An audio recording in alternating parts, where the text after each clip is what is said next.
Hey family, we are live, broadcasting live. This is the Conversation Room 101. Make sure it's only adults in the house. I need your mind to be open, prepared, and relaxed. Welcome to our home. Take your shoes off. We got some rules we need to go over. Be kind. No cursing in the chat. If you want to curse, call in. And no shouting out other channels. That's a no-no. We got one other rule. There is no judging our guests. It will not be permitted. Zero tolerance. And if so, you want to do that, guess what? We got security. And we will escort you out. Because over here, hashtag we don't care. We're going to be one big family. We're going to laugh together sometimes. We're going to cry. But we definitely going to pray. I thank the Lord above for everything. I lift him up and give him the glory. But you guys, right now, we're going to get our popcorn. And then we're going to see what's going on. And let me just park my car. And I'll be in there in a minute. I'll see you real soon.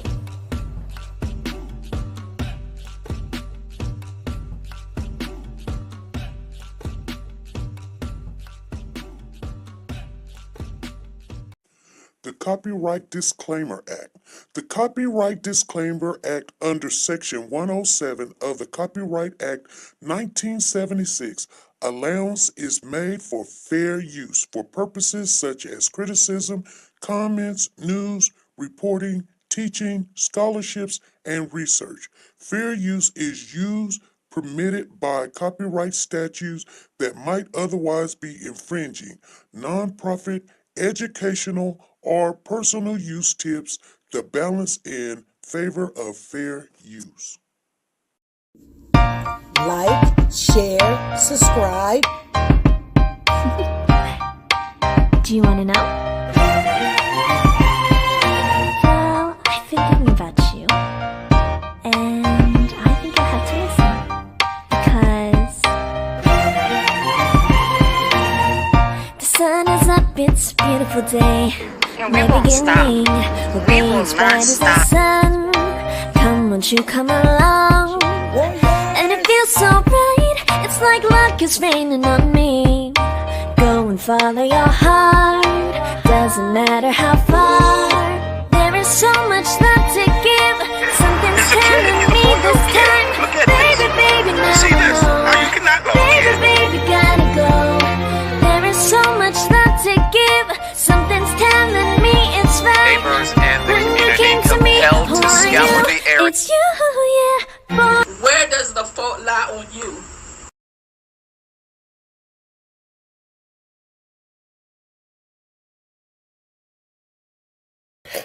Hey family, how's you guys doing?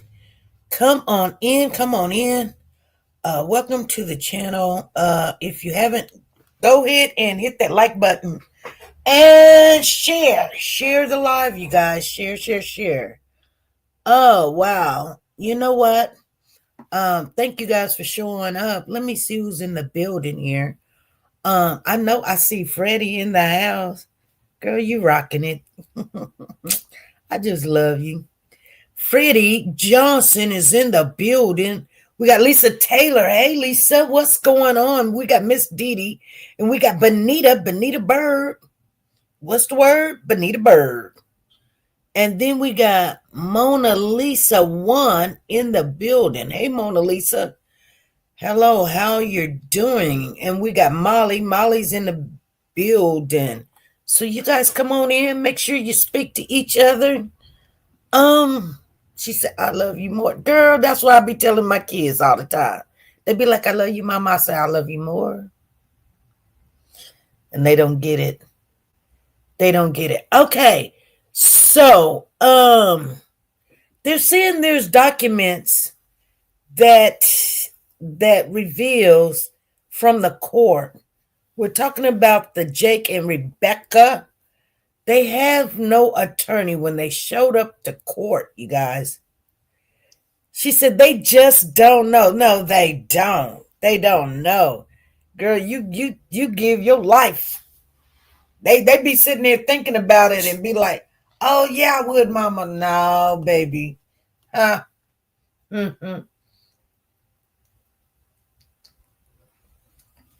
You literally got to think about it. I don't have to think about it, but you got to think about it. So that's how that works. You know, just thank God I've done some of that before. I had to fight. Well, I didn't fight, but came close to it. Fight a grown man about my kids a couple of times, you know.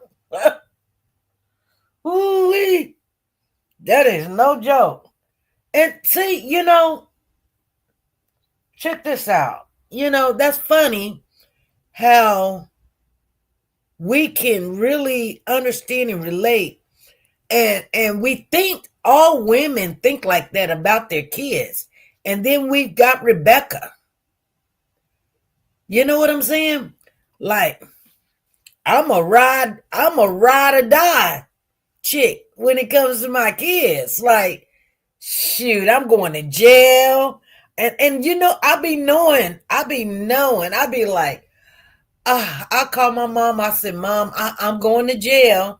I'm getting ready to go to jail. So here's where you can find the key to this, and my purse will be there. But I'm going to jail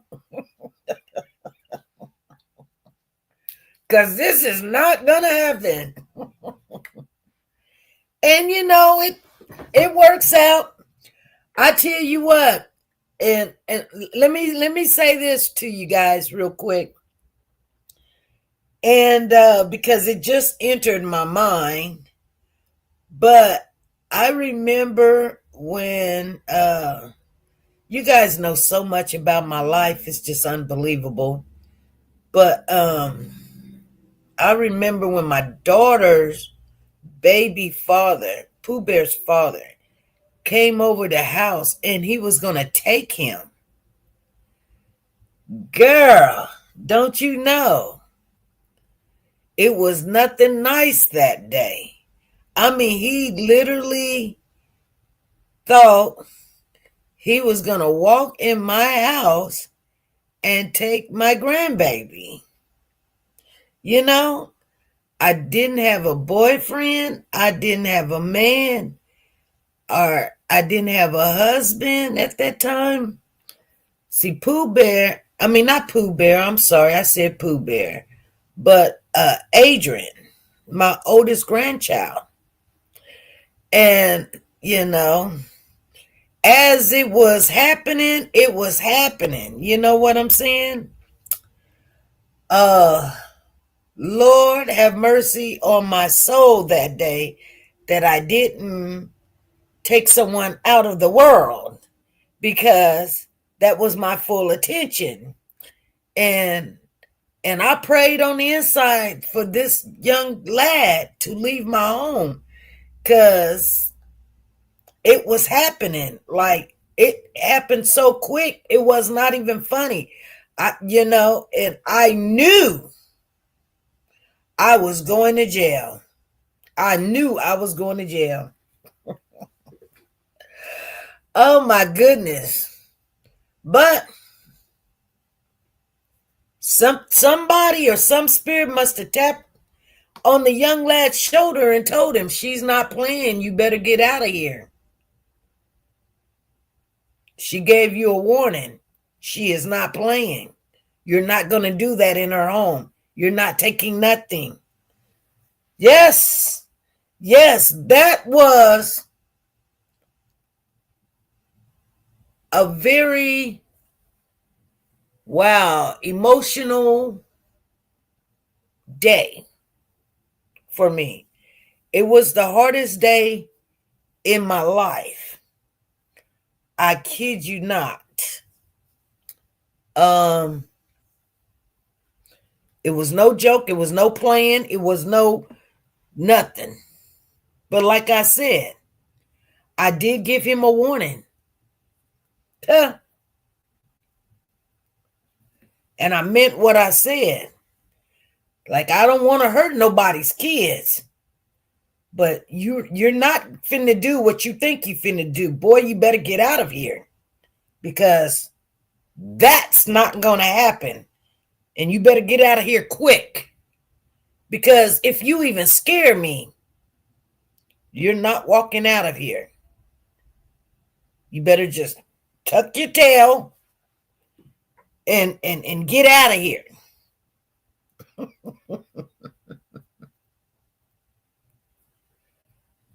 I mean,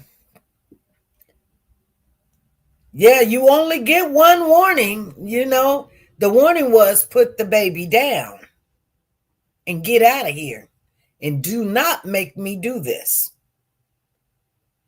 Because that's your warning. That is your warning. See, it comes a time. Let me share with you guys this. You know, when you have kids, you protect them with your life. It's crazy. You have your kids and you don't want nobody to hurt them, harm them. You know, they cry. You I bring these kids in this world and this world treats them like this, or, you know, somebody, you know, that they like, or, you know, little stuff, you know, happens, you know, like say for instance, Pooh Bear, I picked him up Monday and he walking out and his face is all upside down and he got his head down and I'm like, what's wrong? And he was like, the teacher wouldn't let me show my show and tell. But you know, I noticed he was not happy. So, and I'm looking at him and I said, well, what was you going to show and tell?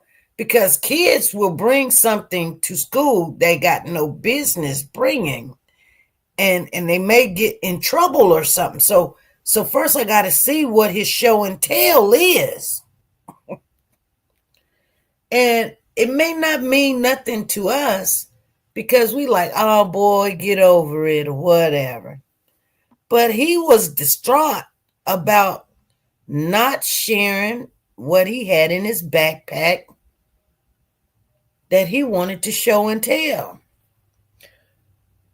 So I looked in his backpack. He opened it up. And I mean, he was ready to bust out crying. Yeah, that's Diesel. She said, hello, sir. He's like, And he had, you guys, I'm just going to share with you. He had 2 plushies. And I know you guys may not know what plushies are. Some of you guys might know what plushies are, but they're just little stuffed little huggy bears that they're not shaped not like anything. They're just they're all different types of shapes, different faces, different, but you hug them. She said, what is it? They're called plushies. It's almost like a teddy bear, but some of them shaped like a football, basketball, volleyball, or whatever. But they different colors and you just hug them. They're just little stuffed animals that you hug them. And I'm gonna just tell you guys, yeah, a little tiny stuffed animal. Okay. His dad, Pooh Bear's dad, do not really like Pooh Bear playing with these plushies. He don't want to buy them. I buy them for him because he always say, "Oh, I want one." But remember, Pooh Bear, I think was his first birthday. We took him to the mall and we got him a teddy bear from, you make it, or you make your own teddy bear. And he made a teddy bear and, you pick your eyeballs and the color and all of this. And he loved that teddy bear. Remember, you guys, I don't know if some of you guys were in here at the time, But Pooh Bear made this teddy bear and he named the teddy bear Jealous. And I was like, and Jealous got a birth certificate. And so I told my son, yeah, Build-A-Bear. That's what it's called. We were in the Build-A-Bear. And I said, how did you come up with that name Jealous? He said, people are jealous of, their relationship because he's going to be the teddy bear's father. And he loved Jealous. He still have the teddy bear Jealous. But I told my son to not worry, for him to be a little bit, soft, because you don't want to raise a boy and he's just hardcore and, things of that nature. He plays with cars and all of that stuff. He likes that stuff, but he's more of computer. He likes to watch. He likes tops, and I mean, he always want hugs. He love hugs. He love teddy bears. And my son be like, oh God, please, Mom, don't buy him none. Quit buying him those. Well, we don't buy them anymore. But I just want you guys to know there's nothing wrong with the boy. Freddie said, I remember. Yeah, he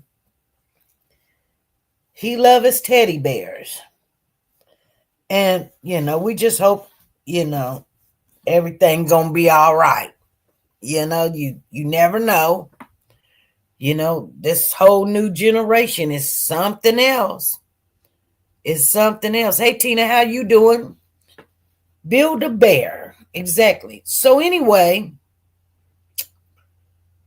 you love your kids and your grandkids so much that you'll put your life on the line. If anything, actually even come their direction. Well, Pooh Bear was so upset that he couldn't do his show and tell. It just made me call the school. And my son's like, oh my God, there go mama. But no, I want them to know that we are paying attention to, we send our kids and our grandkids to school, and we want to know why he wasn't able to show his show and tell. They haven't called me back yet, but I will make that phone call today, and we're gonna figure it out. Anyway, that's something I need to get done. But he love his hugs. He love his kisses. Yes, he love hugs and kisses. He be like, you want a hug? And I'm like, okay. So by this time, you guys know he's in the 3rd grade, right? But he loves his hugs and kisses. He loves his grandma. And I'm glad that I'm in his life,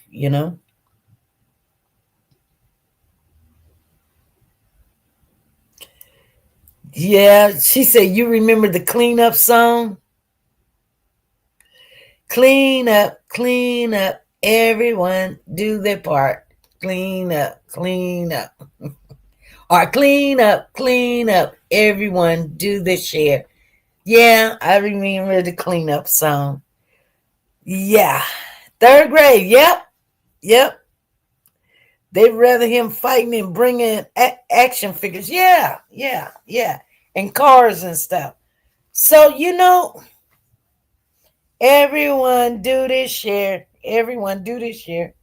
Well, I looked at Rebecca. She was sitting in court, and I looked at her, and, you got to look and remember, she's a 41-year-old woman dating a 32-year-old man or 31-year-old man, or she's 42 and he's 31. They're 10 years apart. Let's just say it like that. 9 or 10 years apart. maybe even 11. They're 9, 10, or 11. They keep changing their age. I'm not changing it. One minute they say Jake is 31. The next minute they say Jake is 32. 1 minute they say Rebecca's 41. The next minute they say Rebecca's 42. But I'm pretty sure, they got a birthday or something coming up or whatever. And, but I'm not so invested in the situation to really trip about that. I just know there's a 10-year difference, okay? We just put it like that. It's a 10-year difference. Freddie says, I've been around since 2019. That's 6 years, girl. 6 years. 6 years. Huh. Almost old as Pooh Bear. I think Pooh Bear's 8. He's 8. Anyway, I got to pick Pooh Bear up from school today. Anywho's, you guys. First of all, I want you guys to know you better go out and buy yourself a Powerball. Okay? And if you win, because it's like $815 million, if you win, you just go ahead and help me out because I'm the one that told you to go get your Powerball. Okay? You can't win if you don't play. But somebody's got to win this Powerball. So you might as well have you a ticket. All right?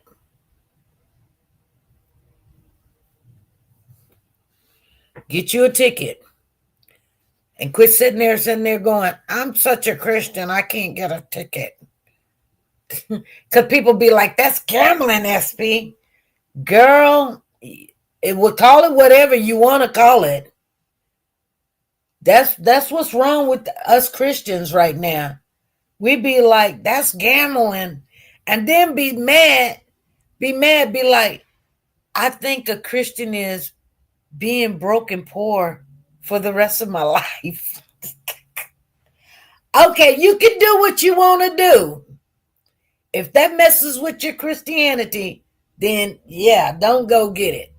But hey, I don't see nothing wrong with buying me a ticket. It is not going to hurt my relationship with the Lord.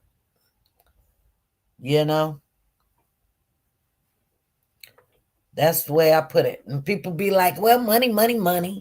Well, if you're supposed to win, you're going to win. If you're not supposed to win, you're not going to win. That's the way I see it.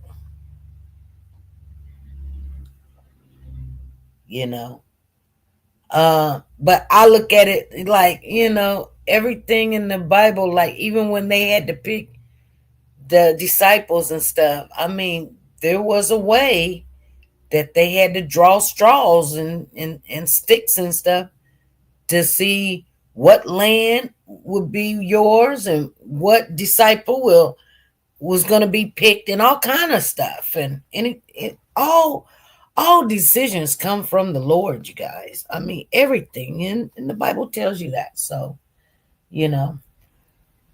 but hey, I tell people all the time, if that messes with your relationship, then don't do it. But those of you that do, just remember, if it was not on your mind to go and get one, and I said, you probably need to go get one, just remember me when you win. Just remember me. Because somebody got to win.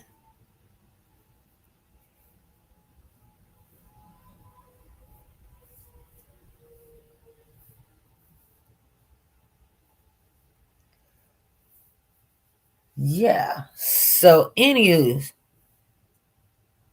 she said, you just don't want to get lost in this world. Well, exactly.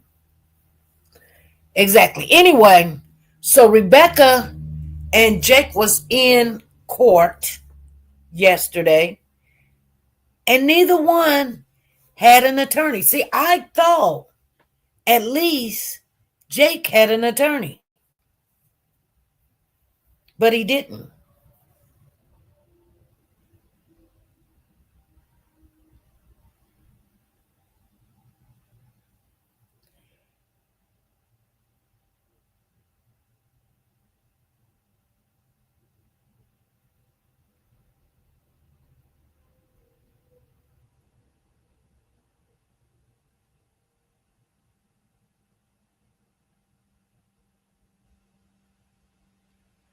Okay, this is what I need to talk about with you guys today.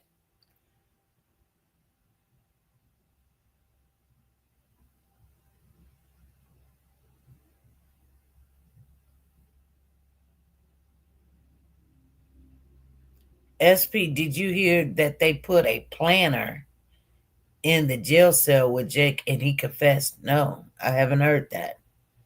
What are you talking about? What are you actually talking about?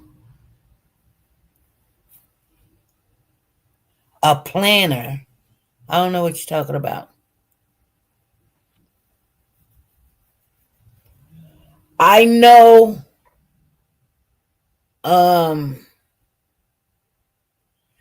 they are okay.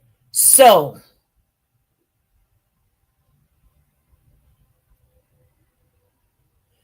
yes, in the Temple, Lisa Calhoun, they put an undercover cop in there in the jail, like a PI. Oh. So they put an undercover cop in there in the jail and Jake confessed it? Oh.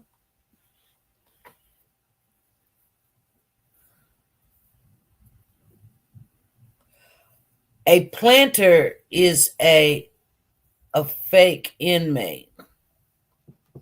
Well, I told you guys. I don't doubt that happened, but I hadn't heard of that. I mean, is it what somebody just said, or is it a fact in the news that this happened, or is this somebody's commentary? You guys are sharing somebody's opinion about what has happened, or is this a fact? Bonita saying that no, it's all over the internet. No, I want to know, is it in the news? Bonita is saying in the news. She's asking the question. There's a question mark, so she's not saying it's in the news.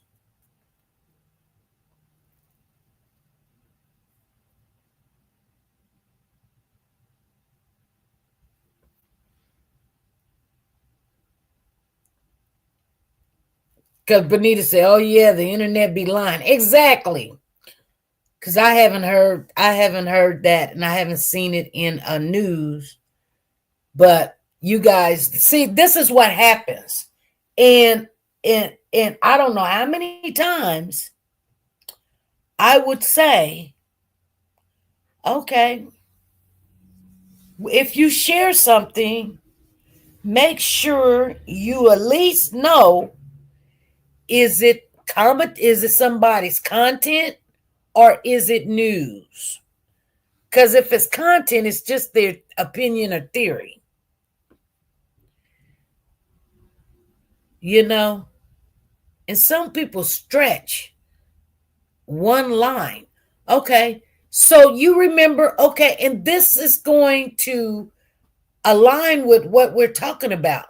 So, yesterday, Don was in the building, and Don allowed us to see the live coverage of what was going on in California, right? And remember, this girl was talking to the guy at Med on the Tierra. And she was saying,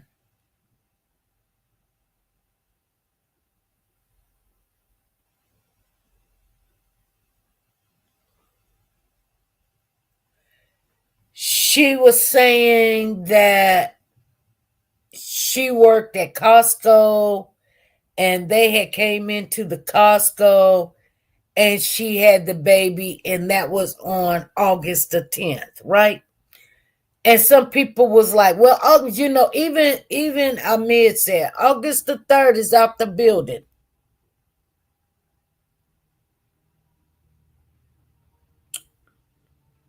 You know? So this is what, and if that was true, and it's funny how she even talked to some of the news people, but guess what? None of the news, even the ones that talked to her, has put that information out there that this lady said that she works at Costco and they was in Costco and the baby was alive August the 10th. Because check this out. I'm reading this from, let me see. Okay. It's a news reporter, Kate Murphy.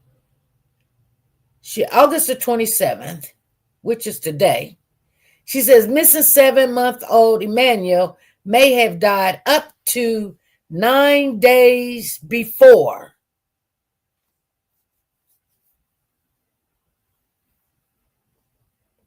They saying 9 days before. So she made sure that she reported him missing on August the 14th. So 9 days before August the 14th, that would be around about the 5th. Okay? That takes out what the young lady said while she was at the courthouse. That completely takes out what she said. You know why? Because check this out. It says Emmanuel may have died up to 9 days before. His mother reported that he was kidnapped. Prosecutors said Tuesday.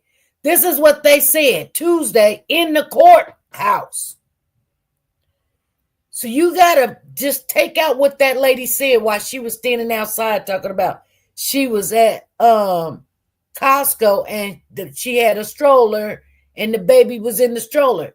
Okay? Because it says, according to court documents, Riverside County prosecutors list Emmanuel's potential date of death is between August the 5th and August the 14th. So they did say something in court. They must have had a designated time where they can evaluate that the baby was still alive August the 4th.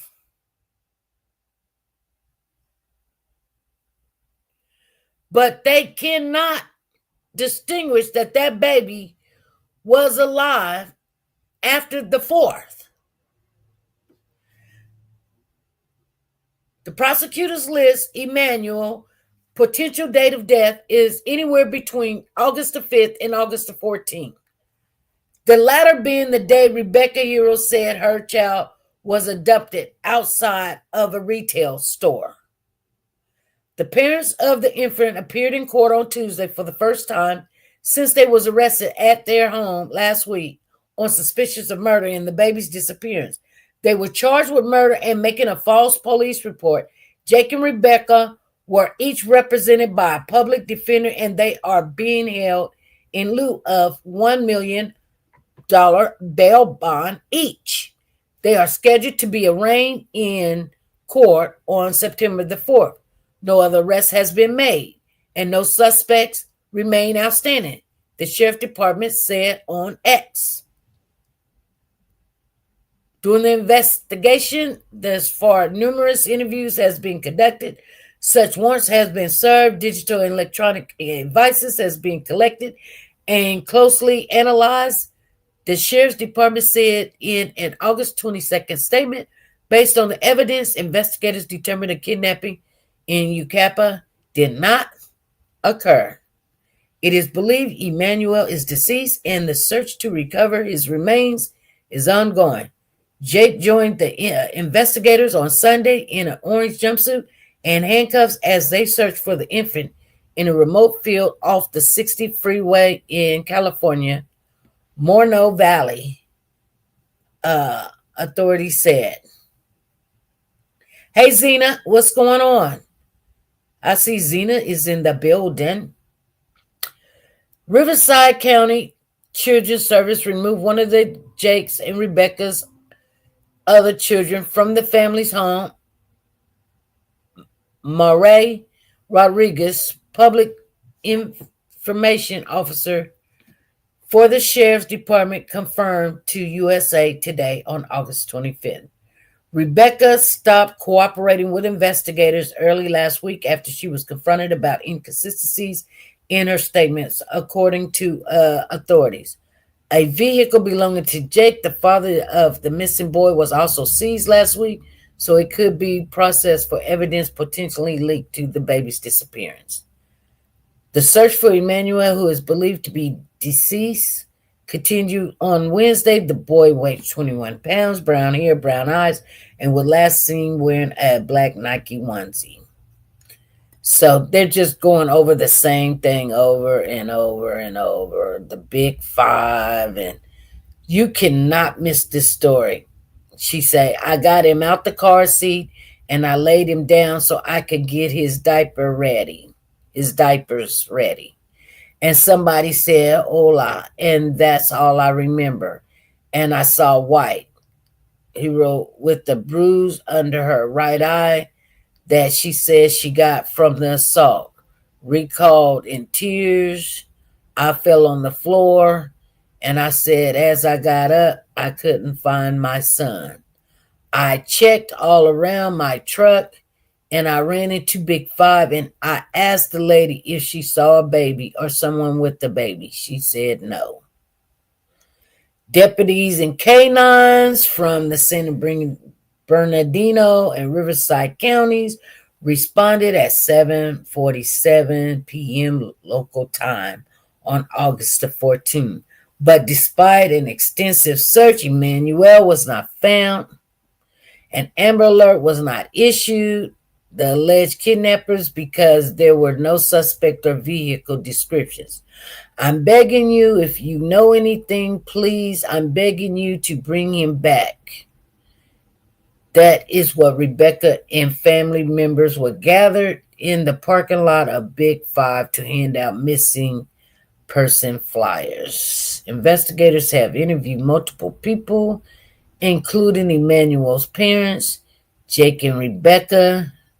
During those interviews, Rebecca was confronted with inconsistencies in her initial statements and declined to continue with the interview. At that time, they said they couldn't rule out foul play. While Emmanuel's father has retained an attorney, if the peers choose to work with detectives, we welcome their cooperation as we continue the efforts to locate Emmanuel.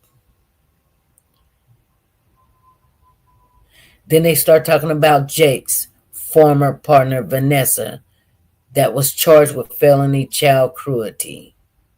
He pleaded guilty in 2023. He was placed on 4 years of felony probation and was ordered to serve 180 days in jail on a work release program. What about cameras in the area of the parking lot? Benita, we went through all of that. Did they say she went in on the driver's side to change his diaper? No, it did not say. I had to plug my device up. My phone went off. I missed about 10 seconds. Nothing. I think, in my opinion, we are looking at another Leilani Simpson. Okay. And in my opinion, I think we are looking at, okay, got you. I was doing too much in the kitchen. I didn't mean at all. I just can't take what these parents are doing to these kids so regular, like it's okay. Miss Dee Dee is in the building.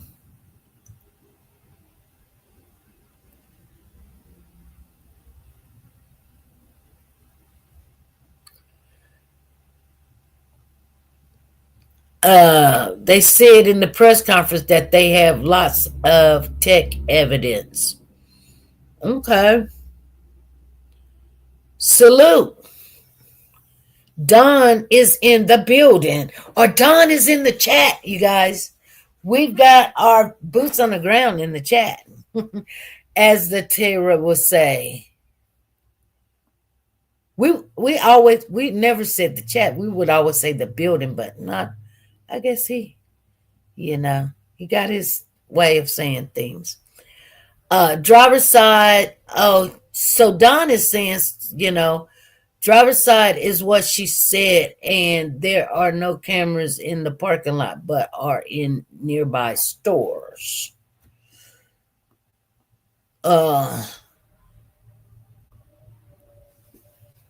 So what my thing is, they are putting out information even after they heard what the young lady said, that she works at Costco. They're saying, the prosecutor said this baby could have passed away between August the 5th and August 14th.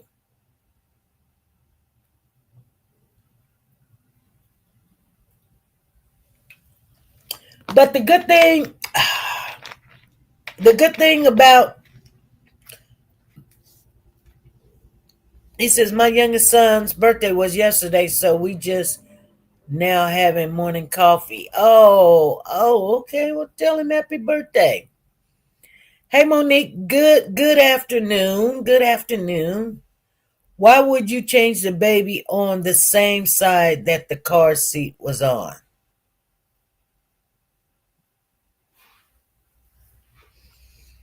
She says she got him out the car seat.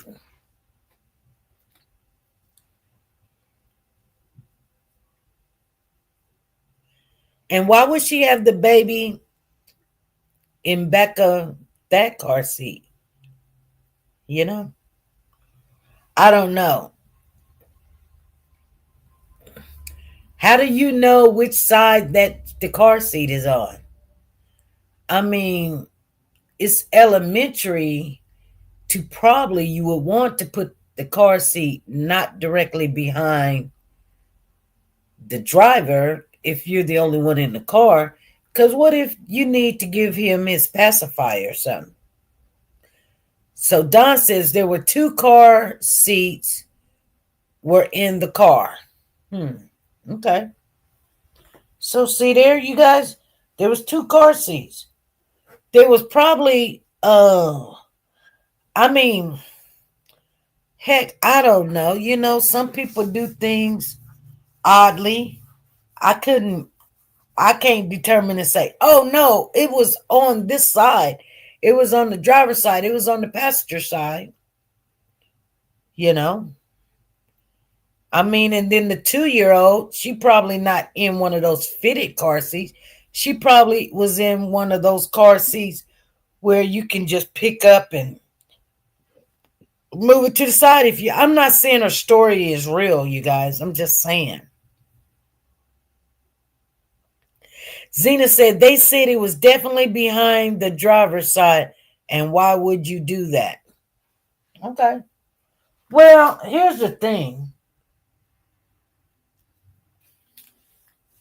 You guys tell me. Good to hear the DA say not interested in a plea deal.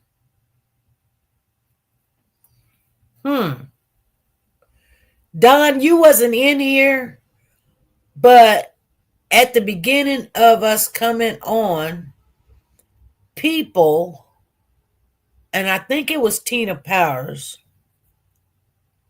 had asked a question or said that she had heard, and I guess it's all over the internet, that Jake, they had placed a planner, which is aka also known as an undercover PI, in the jail cell with Jake, and Jake confessed. That's what she said. And I don't know where she got it from. And I was like, I ain't heard nothing like that. You know. But she goes to other content creators and I haven't heard anything. Have you heard anything of that nature? I haven't. I haven't heard anything of that nature. But Tina, she be in other content creators and she has questions. Well, I'm not thinking that you're lying, Tina, now. Now, what made you even think that I thought that you were lying? I'm pretty sure you probably heard what you heard. I'm just I'm just I just know how content creators throw things out there and you guys get all. It's called Perkins Cause, and yes, and you know, we don't know where you got it from. That's all I'm saying. I mean, they do it all the time, but I'm just saying, is it true? I'm pretty sure they do that to pretty much every case, especially when they want to find out some stuff. But I just want to know, did he confess? You know, they do it with anybody in situations like this. And they normally don't come out and tell people, well, we put an undercover cop in there, and that, I mean, until after like some real information has been passed down. Perkins is basically having a CI. No stuff. We talked about this yesterday when I was telling you guys the story about, think about what I just said yesterday. How when you have FBI and the CIA and the CSI and all this other stuff looking for a child, looking for a baby, they will put these little tags or these little cameras and these little voice things in your home, on your vehicle. In your vehicle. They will listen to everything that you talk about while you're not arrested. They will listen to your phone calls. They will listen. You be in your house thinking that you can just talk because you're just outside or whatever, but they can hear everything that you're saying. You be on that hot mic. Even Letty Rebecca's interview is considered Perkins. Yes. Jake said that he rolled over on the baby once he figured out what he'd done. He threw him in the trash.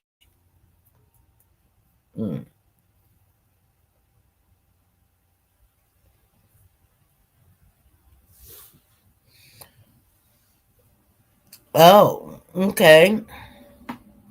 Well, Jake is even lying while he's in court. Because here's the thing. If they find the baby, then, you know, they'll be able to tell if there was punches or if something rolled over the baby.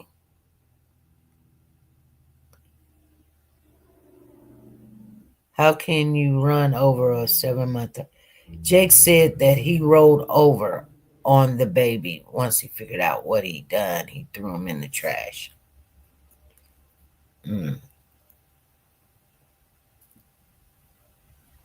Well, he must have not threw him in the trash, because why was they out in the field looking for him?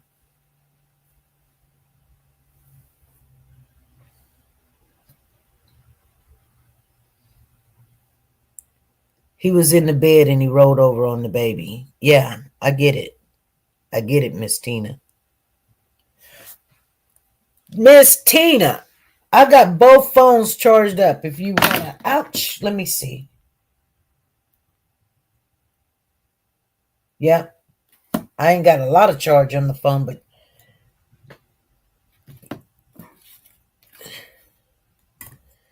you can call and talk to me, Miss Tina. Miss Tina Powers.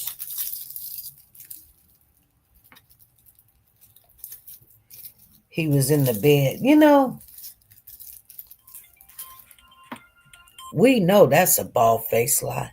Hey, this is SP. Okay. All right, SP, I'm here. All right, so this is what I heard, all right?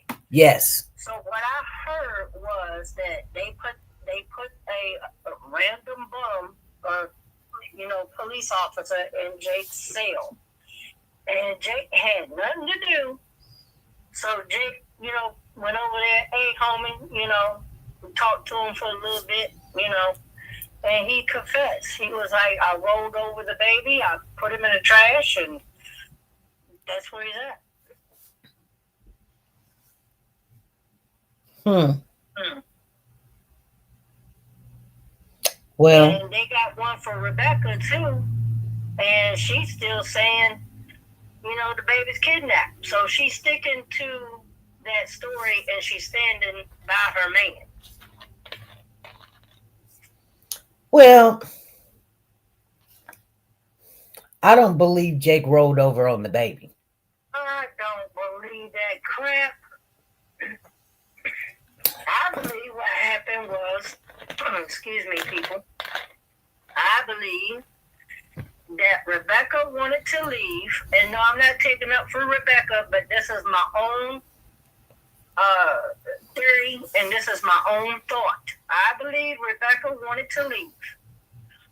Jake said, hey, no. And Jake, you know how men do? I'll take something from you that you won't leave, And he started in on her too. You want to leave me, itch? You want to leave me? Bang, bang. That's how she got the black eyes. Oh. And he took that baby away from her. Now, we know how we feel. We're mothers. We know how we feel about our kids. Mm-hmm. But we want to leave the abusive marriage or relationship, and he took that baby. I mean, that's my theory and my theory alone. But, I know what a battered woman looks like. I know, I've been there, done that. Well, I'm not taking up for Rebecca or anything. She might have did help Jake. I don't know. right. We all have our theories. That's a theory that you think that Rebecca was going to leave Jake. A 41-year-old woman was going to leave a 31-year-old stud man, or whatever you want to call him. I call him like I see him. He's 31. He's young. He's a young buck to her. Make her feel good. Make her, and she was going to leave him. Yep. Well, She was going to leave him. I don't believe that. Theory. I don't believe that, because she's sticking to her story too quick. She didn't go for the okie doke that he was out there helping them in the field or whatever. in the field. She didn't go for that. That's why I was saying, well, why was they would had to what she still stuck to her story. Like, no, somebody took my baby. No, I don't know why. Okay, I don't. She still stuck to the story. Now let's just sort of say, SP. Let's just sort of say that Jake told her, "You better stick to that damn story." And excuse me for cussing. You better stick to that ding dang dong story, or your butt is up the creek too. And but guess what?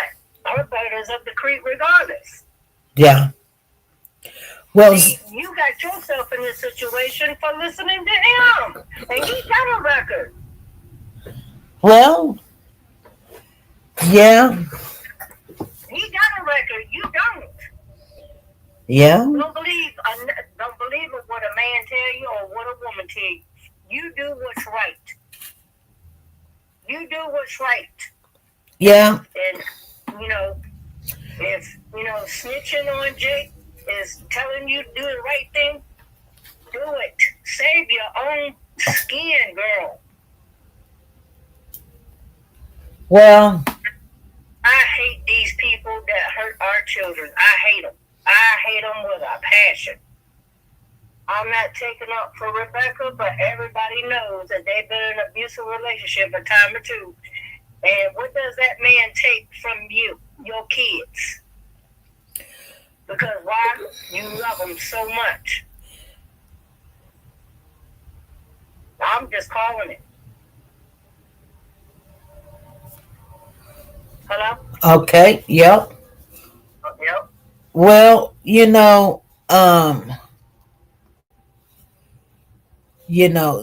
says that they stated that they have evidence that both of them abused the baby. And the police said that that is why they both are charged with murder. Well, Rebecca probably did abuse that baby. What? I'm not taking up for Rebecca or anything, but that's my theory. That's my thinking. Both of them probably did hurt that baby. That baby was failed from day one. They were putting their hands up on that baby as soon as that baby was born. Who in the heck, boy? Huh. Well, I don't know. It's kind of hard to see, both of them sitting there using the baby as a punching bag. I can't even really see that. Well, we see it all the time, SB. Well, no, not both. Now we see one doing it and the other one Just stands by there? allows it because they act like they don't see it or know. They know, but they don't think nothing of it, like, oh, the baby deserved it, the baby was crying, or the baby deserved it or something, But I believe, I'm gonna tell you something. I'm just gonna say this, whether it comes out or not, that like a woman 41 years of age, she was in love with Jake. She wasn't in love with the baby. She loved the baby because it was allegedly supposed to be Jake's. But 41 dating a 31-year-old man, oh man, that's like not a desperate woman, I would say, desperate, but she liked the fact that she had a baby, See, that's the thing. You had a baby, then you go turn around and then you go have another one. She had a boy. Right. A boy. I can see that. I can see this. This is what I see out the whole situation. Her being 41, he being 31, a 10-year gap. If she's 42, that's different. Okay. That's just another year, 11 years. Okay. But I could see him doing drugs, alcohol, drinking alcohol, a lot of alcohol. Okay. Right. I could see him being, I wouldn't say an alcoholic, but he can't hold his liquor. Being aggressive when he do get drunk. And Rebecca being 41, loving on a man just because he's a man, and she has a baby by him. I could see him coming home and getting very aggressive with her. She's like, "Where you been? You didn't come home. You spent the money. Jake, you know you not being a good father," and him going cuckoo for Cocoa Puffs on her. I can see him punching her, hitting her. She talking mess to him. You doing this, Jake, you doing that. And the baby, you know, the baby needs milk and the baby needs Pampers, diapers, and then he going off on the baby, not really believing that that might be not be his child. Right. You know, because I don't know why, but maybe there's some infidelity in the relationship, because he is a young man. Him being a young man, her being an older woman, he goes out, plays around, and make her feel like, you know. I told you guys a long time ago, if you really want to feel old, get you a young man.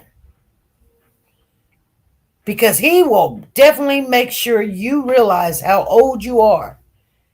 You will hear it all the time about your insecurities of you being older, or you a homebody and you don't never go nowhere, you don't never do anything, because y'all live in two different worlds. The music is different, you know, how you grew up was different.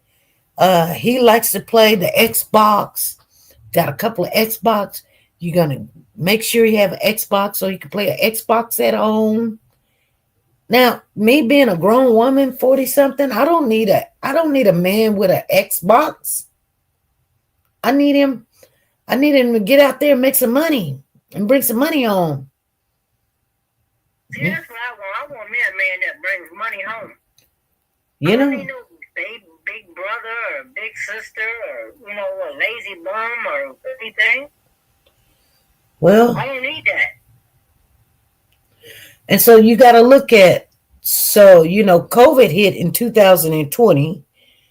And so when COVID hit in 2020,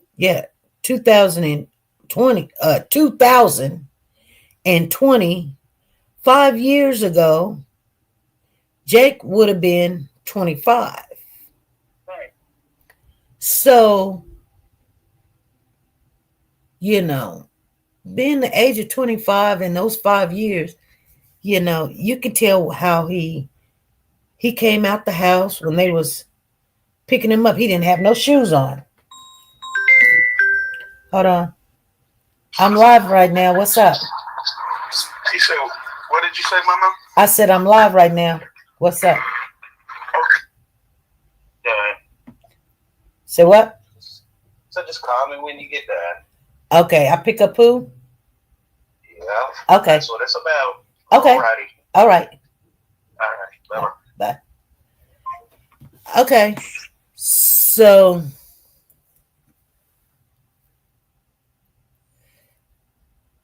you know, I just think that him being a younger man, we'll see though. We'll see, you know. We'll see. I know that they're charging them both with the murder because she didn't stop it and she allowed it to happen, and she the one that came up with the story. So, right. But as far as her punching the baby, hitting the baby, I don't see that. I just don't see that. I don't know. It'll come all in the wash. It'll come out in the wash. And I don't see him rolling over on the baby and the baby died. That baby's 7 months old. Now, when I first heard that, I said, "You a lying stack of shit." And Yeah. that's how I said it. I mean, I can't help but what I said, you know. But rolling over, he's not an infant. You know, I could see if he was an infant, but this is a 7-month-old baby. Yeah. And why is a 7-month-old baby laying in the bed with y'all anyway? They supply cribs. They supply bassinets. They supply the playpens. Sit a bed next to your bed. But see, this is what I was saying to you guys. Like you'll hear someone's theory or opinion and you guys get mad. I ain't getting mad. I'm just stating a fact. What's the fact? They supply a bed for a baby. Why a baby laying in the bed with you? How do you know that's true? I don't know if it's true or not. I'm just saying. Because he's lying. I know he's lying. He beat that baby to death. I know he did. Right. He beat that baby like he beat that 10-month-old baby, and I believe that fact I believe that one because I've seen the pictures. Oh. I'll tell you something. Mm-hmm. If he did it one time, he's going to do it again, and he did it again. But this time, he's going to jail for what? Murder. Huh. Yeah. He conquered what he started. Or he finished what he started. I don't believe that crap where he rolled over the baby. Come on now. You full of crap. Just tell us where the baby is, Jake. That's all we want is for you to tell us where that baby is so that baby can get a right, proper burial. And that way you can live your life and I can live my life. Right. See, here we go again with the foolery. You know, we went down with it with Leilani. We went down with it with Cody. We could go on and on and on and on who we went down with. I mean, come on, SP, this ain't our first rodeo. Right. Exactly. Well, I'm gonna go ahead and get down off the chat. I mean, get in the chat.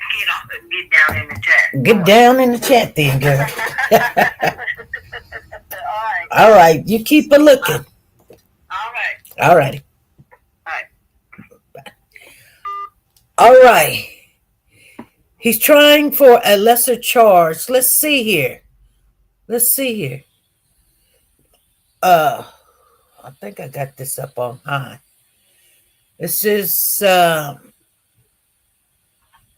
disappearance of baby Emmanuel. Hi, everyone. I just have a quick announcement really quick. So I'm Molly Smith. I'm the Riverside County DA's office PIO. We have a misspelling on the possible comments that are going to be made. San Bernardino County Sergeant Nick Clark. His spelling is Nicholas. He goes by Nicholas. I think Eliana spoke to Spanish-speaking media. DA Mike Hestron will be answering any questions in Spanish. His portion of the speech will not be given in Spanish. Right? They should be back out shortly. Yes? Shortly. Okay. Might want to check one, check two.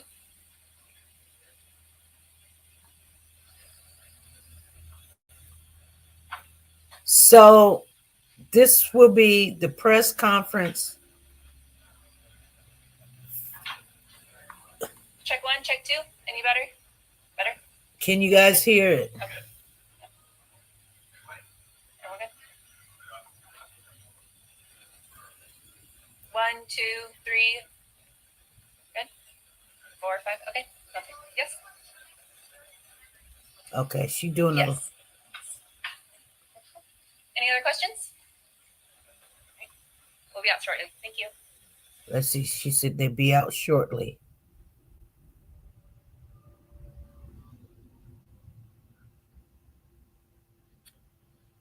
Nicholas Clark.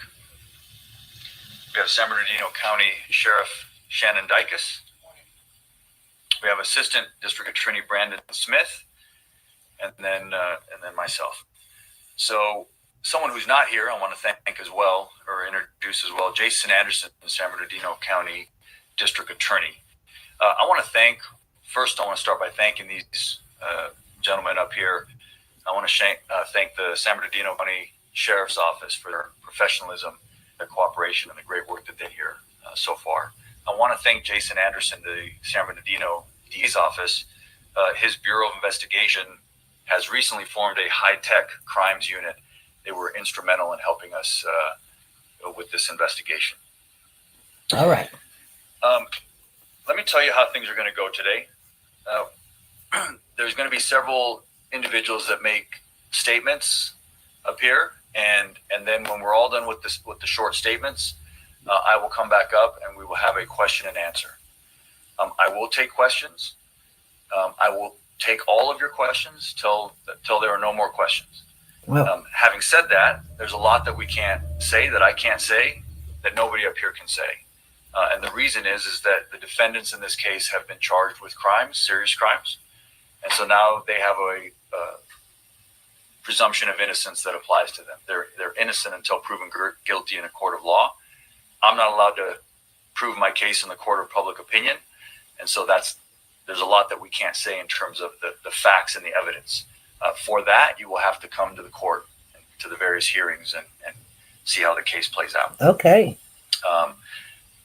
However, having said that, it's appropriate to have a press conference because it was the defendants in this case that had a press conference first. And they did so in order to tell the public, the media, and ultimately law enforcement that their child had been kidnapped, when in fact that's not what occurred. Okay. And so we're here to clear up some misconceptions and to explain how this case unfolded in terms of the investigation. It involves two counties working very well together. I know everybody up here on this stage, we work well together normally, but in this case, I'm very proud of the work that was done by Riverside County Sheriff, San Bernardino County Sheriff, my office, and also the District Attorney's Office in San Bernardino County. All right, so we'll go ahead and kick this off. I'm going to bring up first San Bernardino County Sheriff Shannon Dykes. Okay. Thank you, Mike. To Mike's point, I want to thank all of you in the media for covering this, specifically the parents' initial statements to the public while we were trying to find a manual. They became critical as we continued through this investigation. But I want to talk about a little bit about the process because we've seen a number of questions related to Amber Alerts and things like that. So I hope when I finish this that everybody understand kind of the course of the investigation. But the investigation started for us on August 14th when Rebecca Haro reported that her son had been kidnapped. Folks, within 24 hours through video surveillance, we found inconsistencies in Rebecca's statement. And as a result of that, there was no other vehicle to put out on an Amber Alert or anything. And I know many of you were wondering why that didn't occur.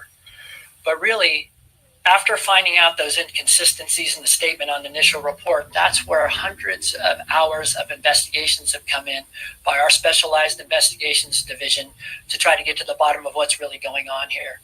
And when I say hundreds of hours, I'm talking about forensic data on vehicles, phones, and potential crime scenes, judicial authorized search warrants that were served. And through that process, that's where we learned that the jurisdiction of where this has occurred was in Riverside County. So hence the Riverside County DA and Riverside County Sheriff's Department, which I can't stress enough. We've had a long-term partnership. We work well together and we know how to get things done in these environments. But that's why the jurisdiction had changed from the original jurisdiction that was reported in, which is Yucaipa, California. But as we went through that portion of the investigation and realized that these things had happened in Riverside County, you saw.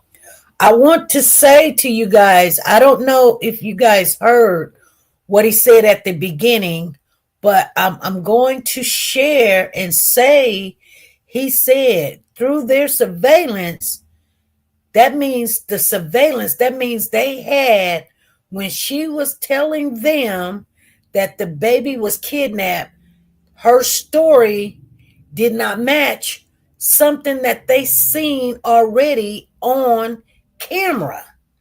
Now, even though Big Five does not have camera, he said through their surveillance that did not happen. So that's how the inconsistencies started.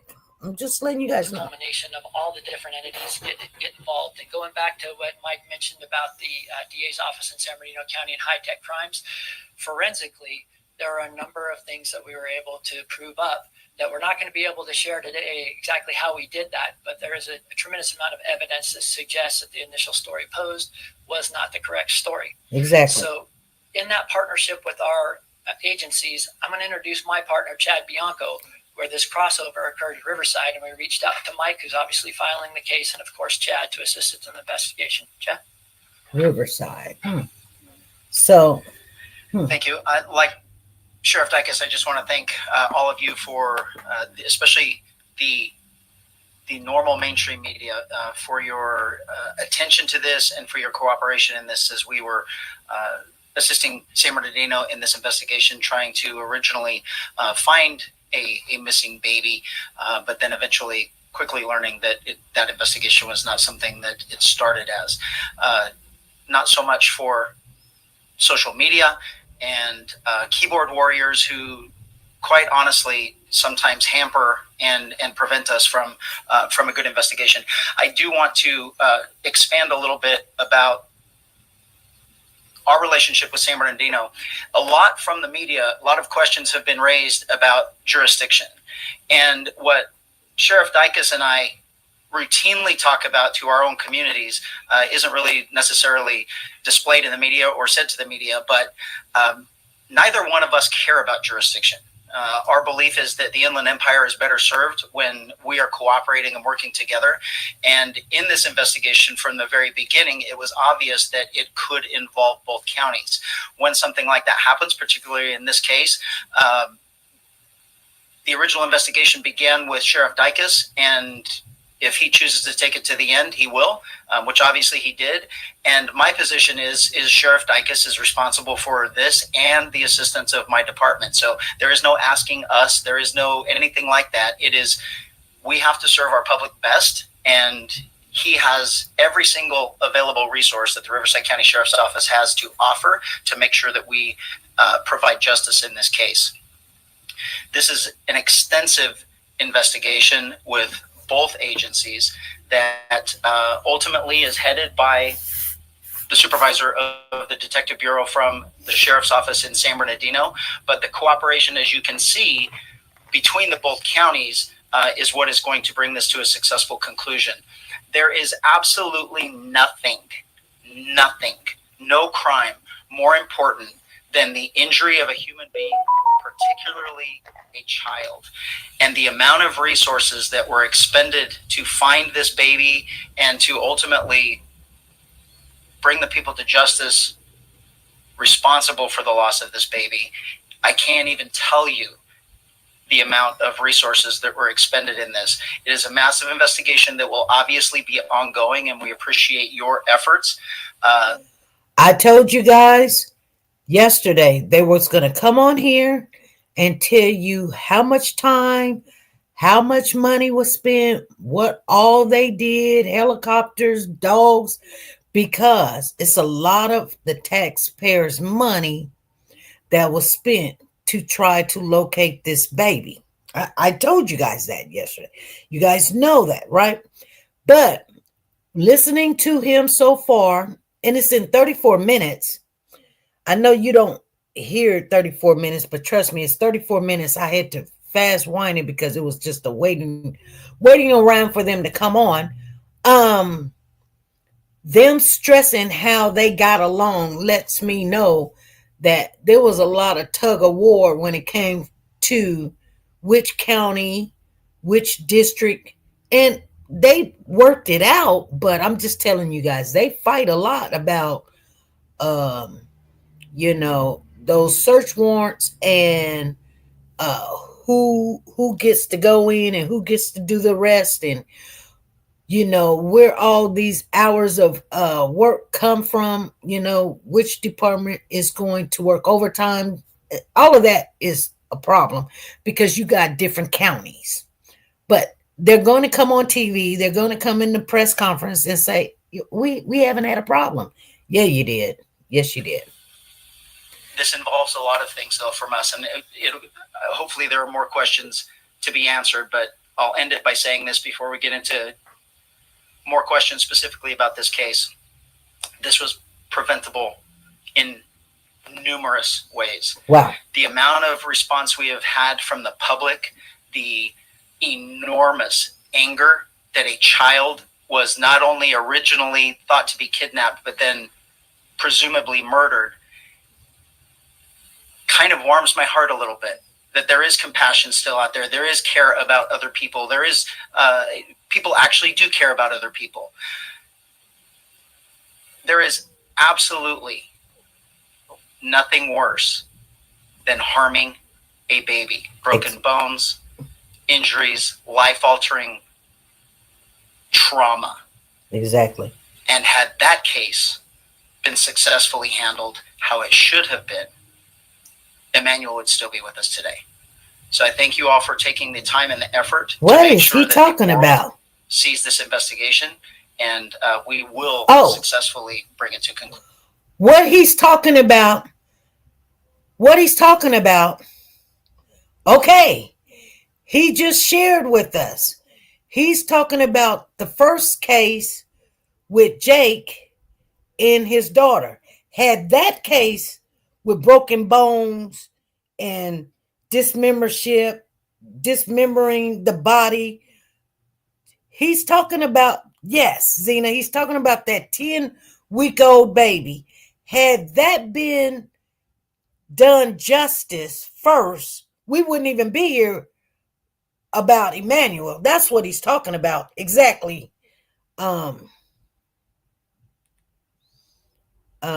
Zena, he's talking about that 10-week-old girl, little girl, that's why he said it could have been prevented had they arrested him and gave him time and made him serve time. It could have been prevented. With the help of both DA's offices. Thank you, Sheriff.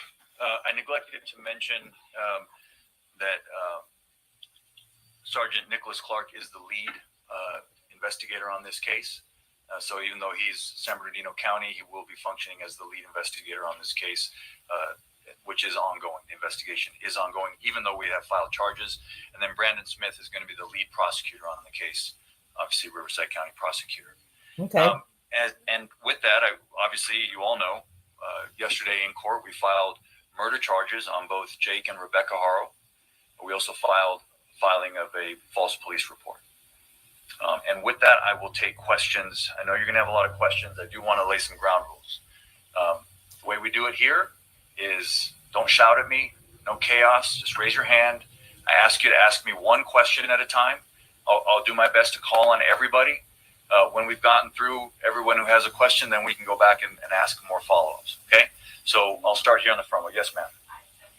My question is, first of all, do you have any idea where maybe your ankle is? Do you have any idea?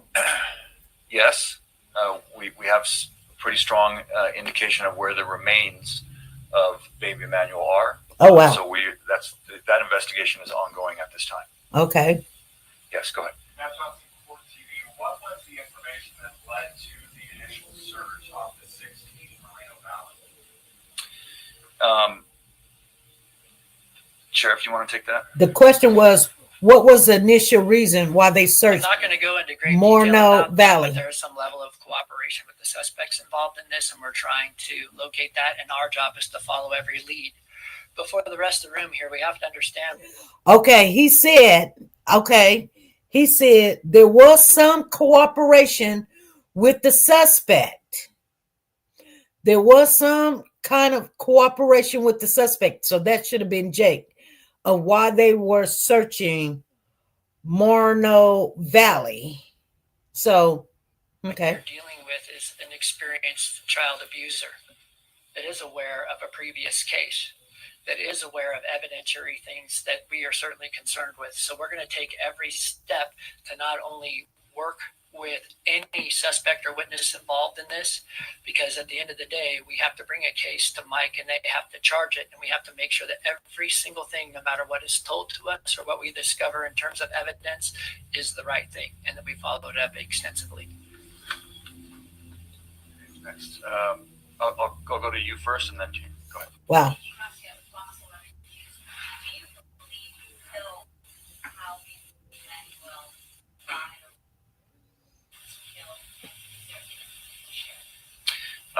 The filing in this case reflects a belief that Baby Noah was abused, victim of childhood abuse, and that eventually, because of that abuse, succumbed to those injuries. Okay. That's what we built. Sure. Maybe that's I knew. I noticed on the arrest records, the social records, that you have Jake Carl as murder with malice, and also another murder charge as well. Is there a second murder? We charged both Jake and Rebecca with murder. Who's next? Yeah, sorry, Rob. This is in reference to that something up, but you can just go into some detail about that case in 2023 and what happened. Sure. My understanding. Yes, I will. So in 2018, Jake Caro with his ex-wife, there's another child who they were prosecuted for child abuse as well, child neglect, cruelty. That child was also an infant, and that came to the courts, arrested in 2018, and it came in to the courts in 2023. We had charged various felony crimes, child abuse, child cruelty, and our indication or what we wanted out of the case was prison. We believed it was a prison case and that Jay Caro should have gone to prison. Yes. Jay Caro pled straight up to the court, which sometimes reporters get this wrong and you call it a plea bargain. Judges are not allowed to plea bargain. Defendants can plea bargain with the prosecutor, but when a defendant pleads up to the court, they plead to everything that they've been charged with, and they're essentially throwing themselves on the mercy of the court.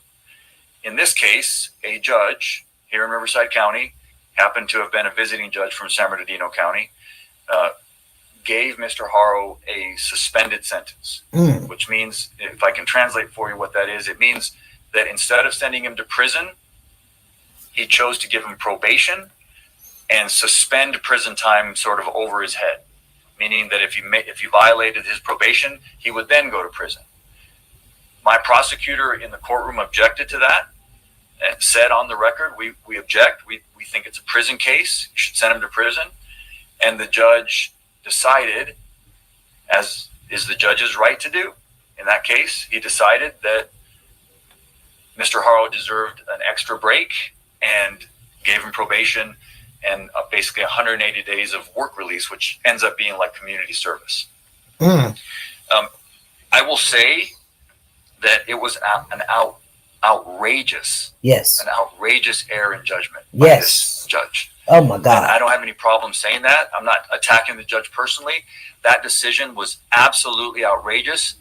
Mr. Haro should have been in prison. Yes. At the time that this crime happened. And if that judge had done his job as he should have done, Emmanuel would be alive today. Yes. And that's a shame, and it's an outrage. And I hate to say that, but when our criminal justice system just breaks like down, Messiah, just call it like it is and tell you it broke down. It's not how it's supposed to work. Exactly. The judge had obviously meant well. At the end of their sentence, he told Jake, I'm giving you a big break today. Don't mess it up. Right. But I want to point something out to you. I want to read to you the injuries. That the child's name is Carolina. She's still alive today, but she is permanently bedridden. She has permanent damage, cerebral palsy, that is a result of long-term child abuse. I want to read to you the injuries that were presented in court to this judge at the time of that previous prosecution. Oh my God. Acute fracture of the posterior left rib, fifth rib, healing fractures of the posterior lateral 6th, 7th, and 10th through 12th ribs, healing fractures of the 6th and 9th through 12th ribs, partial bone fracture of the skull, brain hemorrhage, significant prevertebral soft tissue swelling of the neck, and a healing tibia fracture of the right leg. Oh, This is severe abuse for an infant. And so whatever you think of the criminal justice system and people need a break, someone who does that to a child belongs in prison. yeah, they don't need a break. Next question. They need prison time. I told you it's horrific. Not to my knowledge, no. And see, that's why I told you guys they're having problems with the jurisdiction, because the judge said was a visiting judge. So he was a visiting judge from the Riverdale, but he was from San Bernardino. It's just a hot mess. Gave Jake a break. You know, I'm not going to, I can't speculate. What I'll say, I'll repeat what I already said. We believe that Emmanuel was severely abused over a period of time, and that that's the reason for the filing the way it was. Oh. He was abused over a period of time. Both parents would have been aware of that abuse. Oh, okay. I've already called on you, so I'm going to Okay. exhaust. Yes, sir.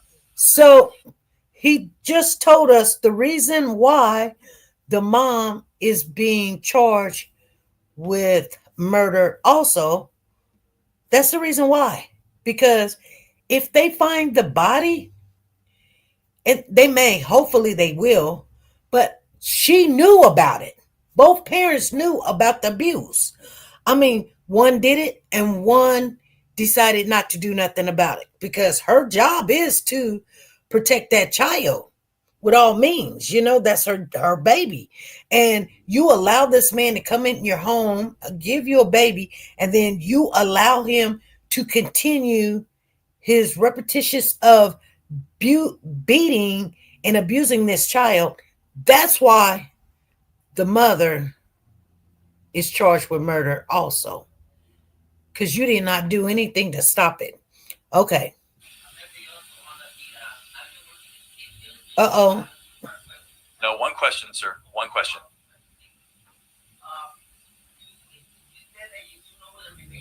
I didn't say that, sir. I didn't say I know where the remains are.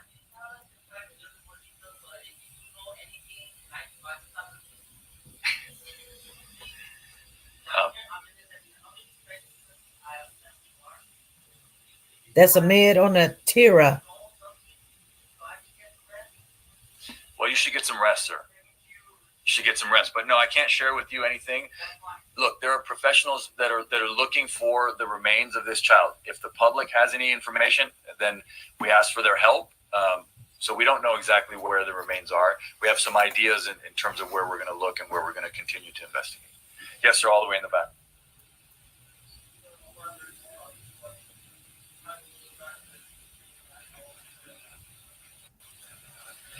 No, I'm not going to do that. Unfortunately, I understand it's an obvious question, but I just can't go into it. Those are things that the evidence will be presented in court, and I'll have to wait till we do that. Who's next?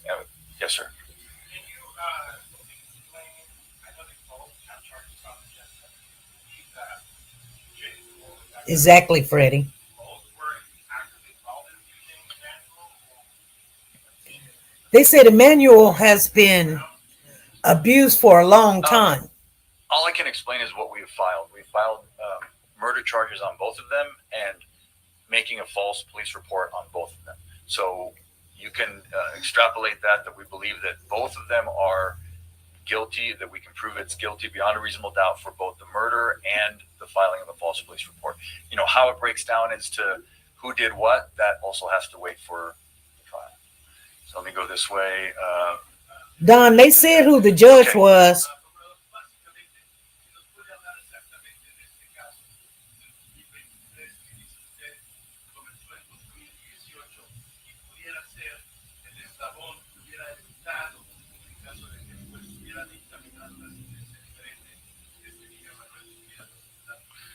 Pues ya dije lo que puedo decir. Fue una tragedia increíble y no hubiera sucedido. El juez hizo un gran error y juzgó mal y el sistema se quebró ese día. Jueces, fiscales, defensores, todos tenemos un deber y tenemos que hacer nuestro deber en nuestro trabajo. Todo lo que puedo decir. Pero básicamente no debió haberle dado la libertad bajo palabra. Claro que no. Le dio libertad condicional y esto fue un caso de prisión.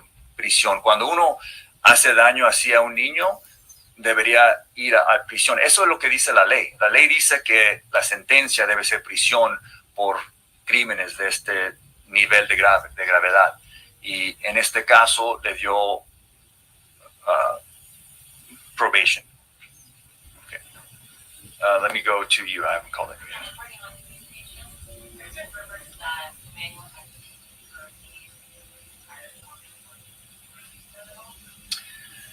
No, unfortunately I can't. That have to wait for the trial to come out. Yes, sir.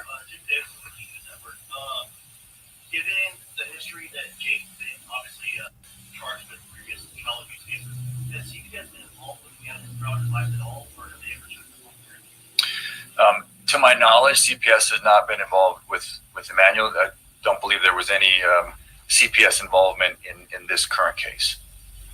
Let me go. I've already called on you. So have I called on you already? No, go ahead, please.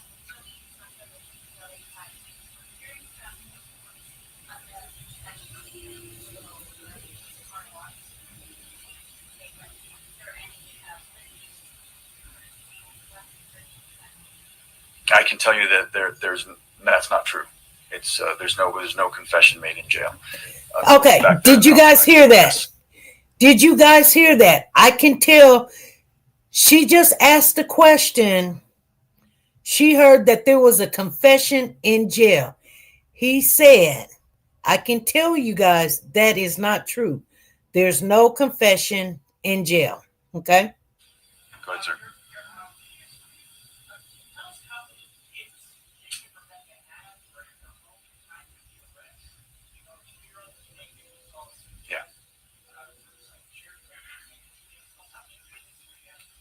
Well, there's the 2-year-old and then baby Emmanuel.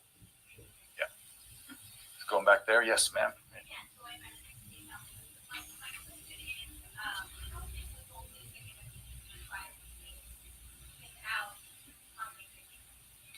You know, a no-body homicide is always difficult, but obviously with an infant, we know that baby Emmanuel didn't, leave on his own or is not, didn't leave town. Obviously, it's a little different when you're talking about an infant, but we have a lot of experience in this county trying no-body homicides, and we're confident that we can gain convictions in this case. Yes, you can.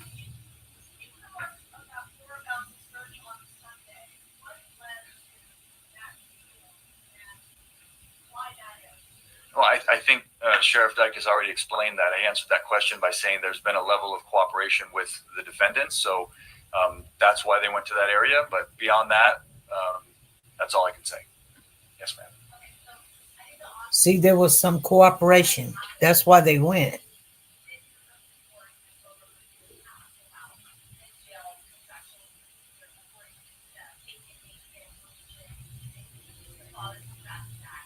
Well, see, that's not true. So I don't know where you. Well, no. See, this is what happens when you've got all these folks out there online and these keyboard warriors. You get a lot of misinformation, and what you just said is not true. It's misinformation. So that's what I'll tell you did not happen. Okay? I can't talk about the facts of the case. Well, no, I'm giving you information about baby Emmanuel. I'm giving you information about the cases and the investigation, but what you just said did not happen. So, that's not, I can't be responsible for when you guys get it wrong. Go ahead. I know you have not found remains yet, but based on the level of cooperation of the suspects and what you know so far, is a strong likelihood that remains were Yeah, I'm just not going to comment on that. We're looking for the remains. These investigation is continuing. We're hoping to find the remains of baby Emmanuel. Yeah, please, Sheriff. This is to that and to the question before. A problem that we are having in this, basically even on the question that was asked 2 questions ago, is someone posts something on social media and then you all believe that it's true. I actually complimented the mainstream media because you've actually been reaching out to us for comment and actually been printing what we've told you. It hasn't been the sensationalism and the wants for clicks for social media. And that is doing nothing but harming this investigation. And when you form your opinion and come in here and ask questions like that, you're not serving the public in any way. The question way earlier, get some rest. There should be no one out there looking for baby Emmanuel except for us, because all you're going to do is complicate things in the future. And the one thing that I emphasize that I want to make it clear here, the reason this is happening relatively quickly and the reason why we got such a handle on this fast is I believe that the Inland Empire is served better by their 2 sheriff's offices than any place in the state. And this particular case doubled its efforts. So instead of having 4,500 people looking for baby Emmanuel, you had 9,000. And so how did we get all of this information? It's called investigation. And we have 2 entire departments doing nothing but sifting through evidence, searching for evidence, trying to figure out what happened, who was responsible, and how we're going to successfully prosecute it. And misinformation, lies, and purposeful misdirection is going to do nothing but harm this investigation. And I am begging all of you with cameras out here, don't be a part of it. Whoa, okay. You wasted yours in English? I'll get back to you. No, I've already called on you. I'll go ahead. I started with you. Go ahead. Oh wow, they're mad.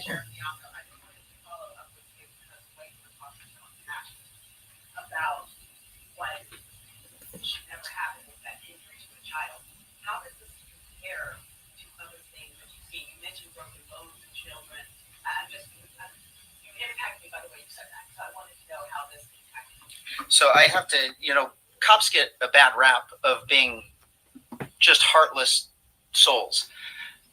I will tell you that most police officers are parents, either dads or moms. And there is nothing more traumatic for us to go through than an injury, a death, or harm to a child. Nothing. And there is absolutely nothing that we want more than to bring these investigations to a successful conclusion. And when we talk about why we're here in the first place, that we believe someone murdered baby Emmanuel, who should still be in prison, but we have this unbelievable love for criminals, believing that they're somehow victims, and now we're all traumatized by it. We were all in this room a couple of years ago when I had a deputy murdered because someone was out on the street that should have been life in prison, but a judge let them go. We have an absolute breakdown of the justice system, and we are not preventing other children from being harmed when someone like Jake is allowed to be out on the streets harming children. And so the anger that I have, the frustration that I have, then combined with the misinformation and everything else, when for all of us and our employees, there is nothing more important to us than the death of a human, particularly a child. I'm going to work the back. Yes, sir.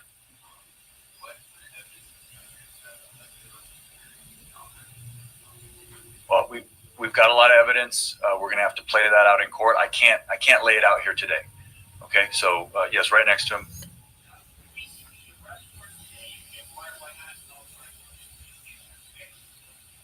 I don't know if we're going to see the arrest warrant today. So that's a pretty short answer for Spanish. So. Go ahead, sir. Go ahead, and then I'll come back to you.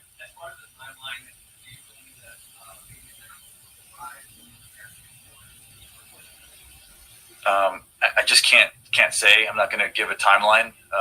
Obviously, baby Emmanuel, we have a theory as to when his death occurred. And then I've also shared that we believe that when the parents came forward, it was to tell the public something that wasn't true. Go on which way? Go ahead.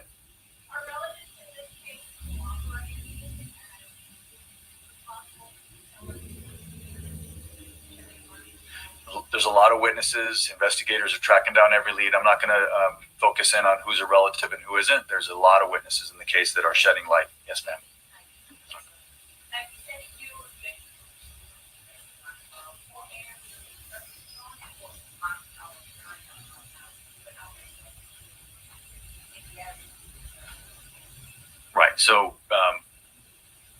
going to say, as Sheriff Bianco just mentioned, when you have members of the public that are out there doing their own searches, all it does is potentially prejudice and damage the case.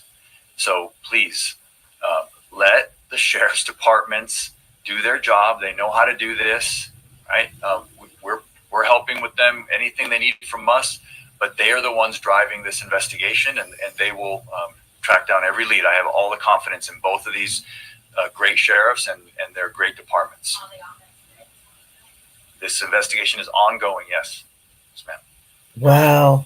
In an effort to dispel all of that misinformation that we're seeing on social media, has a plea deal been offered to either Jake or Rebecca? Is that a possibility? And is this a death penalty case? It's not a death penalty case. We did not and were not able to file special circumstances, and that's what would be required for it to be eligible for the death penalty. This is, we filed 2 counts of homicide, which in this case is murder, against both Jake and Rebecca. So not a death penalty case. What was the other? Not a death penalty No. case. Is that still a possibility? No. We're not interested in a plea bargain with these individuals. We're interested in a trial and getting to justice. Yes, sir. He said we're interested in a trial. I don't know. That's not something that I have any knowledge of. Going back, yes, ma'am.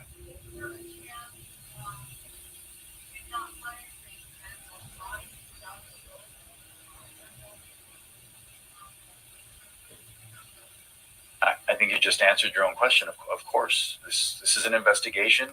We're searching for evidence. We've got 2 great sheriff's departments doing what they do best.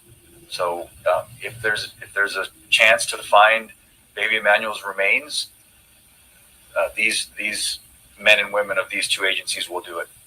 Yes, sir.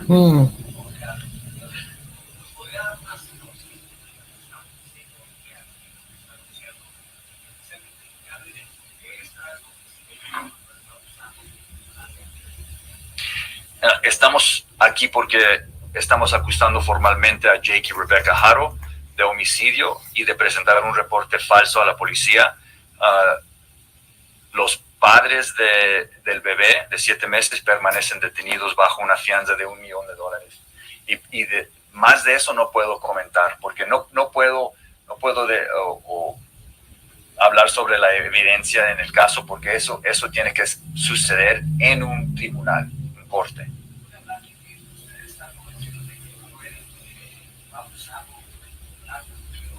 No puedo comentar. No, dije que sí, estamos convencidos que el bebé fue abusado por un periodo de tiempo, o sea, tiene 7 meses, o sea, sobre su vida de 7 meses, que fue abusado sobre tiempo. Yes, sir.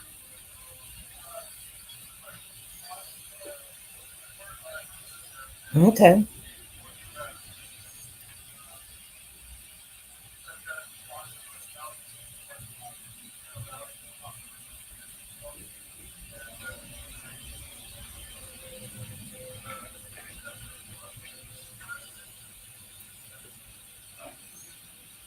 Just for clarification, maybe sheriff's department, not sheriff. There was a call for service that was generated by Jake that we investigated concerning a child abuse case, and that's all I can give you on that. And it was in Moreno Valley. No, not at this time.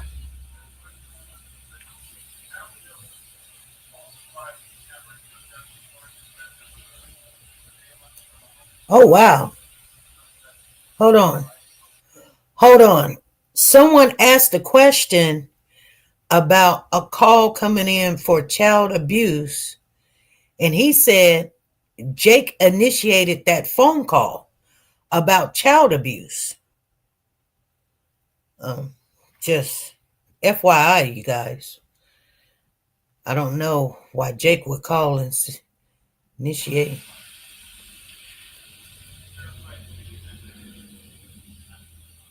I think we've answered that already. If you are not getting information from his office or my office, you are doing our public an unbelievable disservice. We don't care what someone posts on social media, and if you all are going to believe that and then generate questions based on those comments, we're not going to get anywhere in this. If it did not come from our two agencies, stop believing it. That's all I can tell you. Well, I tell people that, but they still be like SP, but they know. I say, hey.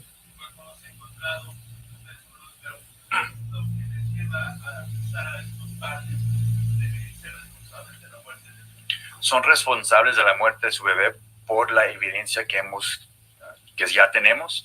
Y es cierto que no tenemos el cuerpo del bebé, pero tenemos bastante evidencia y nosotros estamos convencidos que fueron responsables del homicidio de su hijo. All right, going forward, where am I? Did you have another question? Go ahead.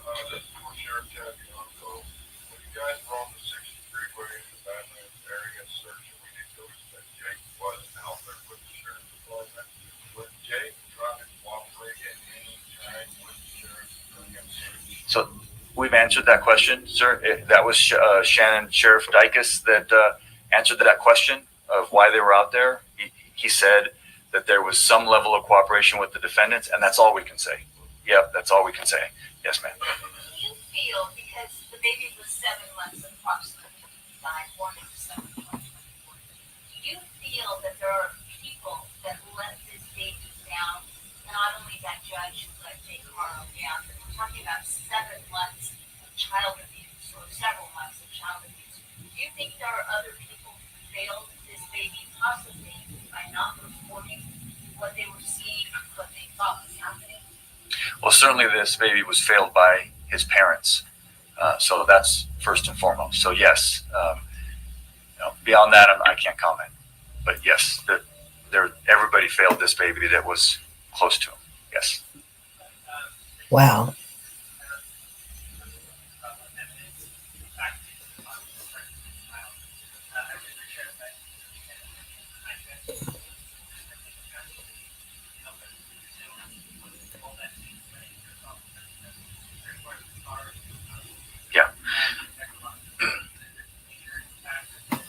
So I can't comment on the evidence in this case, but what I can tell you is that modern homicide investigations are very tech heavy.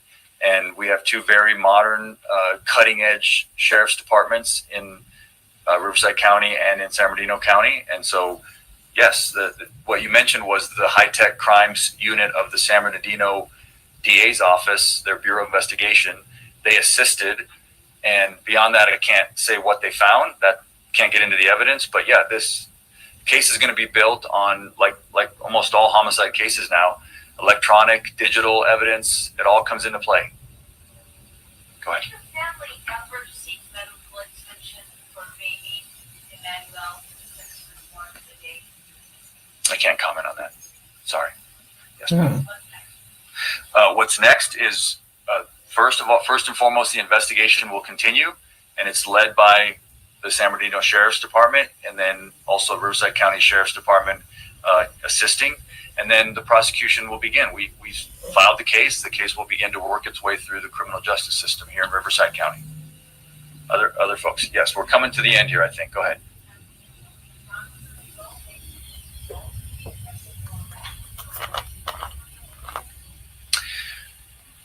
Not at this time. No, we're not looking at anybody else. We believe that this is the filings in court that will be in this case. Now that could change if new evidence comes in. Yes, sir. Yep. Nobody else. Just the parents. I'm not aware of a house fire next door. So, yes, sir.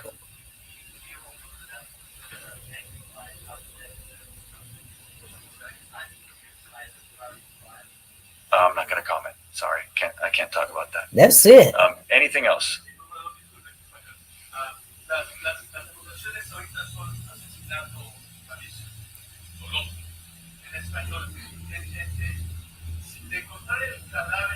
nuestra evidencia pudiera cambiar a que usted presentara cargos de asesinato con circunstancias especiales Sí. que acreditaran la pena de muerte para esa persona. Sí, podría cambiar si encontramos más evidencia y la situación cambia, los cargos pueden cambiar. Anything else? He's saying that they have Close enough enough. evidence Anybody have any to last convict. questions? Yes, go ahead. Do you know when? September 4th. The court date will be September 4th. All right. Thank you all for coming. Wow. Okay. Well, you guys, let me let Diesel out because he got to poop. Come on, boo. You got to poop?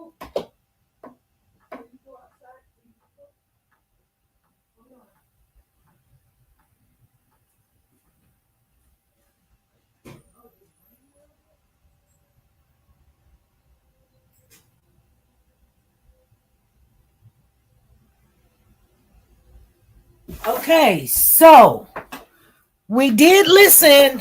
They talking about the camera evidence. Exactly. I don't speak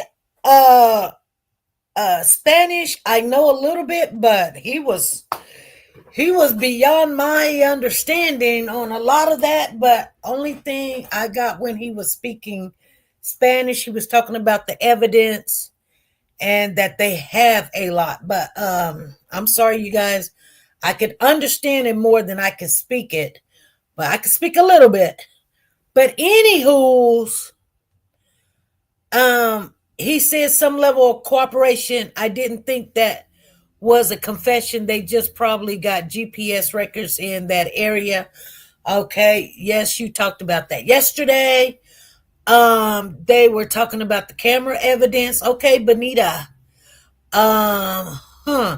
Tina says, I'm wondering if Jake looked up something again on the phone or on his tablet to get that behind in trouble again. Well, you got to understand your phones and your tablets, they tell a lot about you or where you go and where you spend your time at. And so,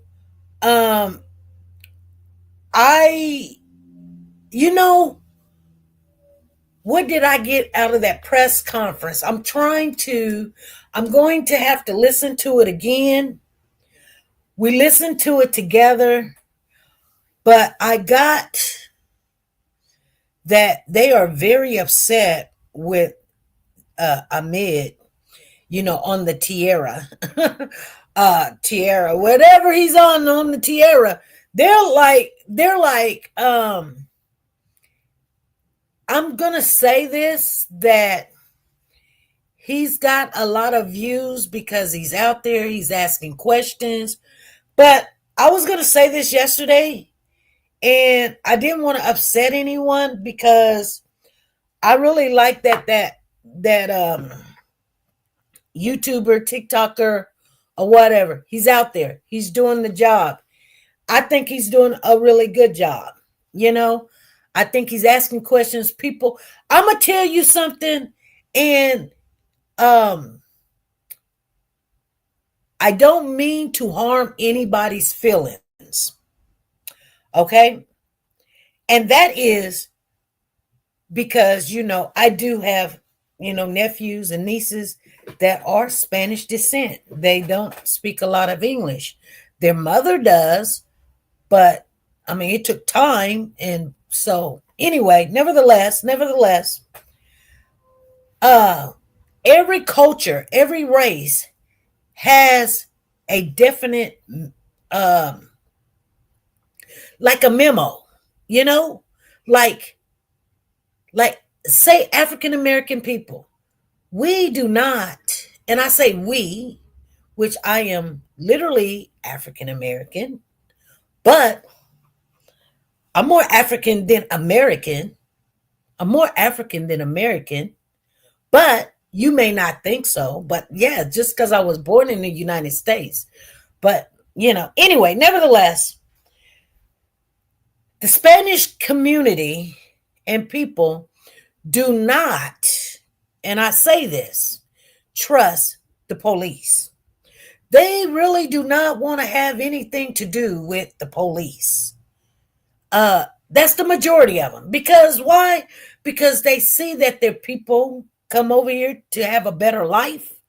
And you've got Trump as the president that's telling them to get out of this country. You don't belong over here. You know, you're not a United States citizen, and ICE will come and get you. And this is, you know, it's a lot of hate out there. So it makes that community, just like any other community, like the LGBTQWXYZ community, you know, scared and not trusting certain officials or whatever to protect them and support them, you know, and then they find themselves in.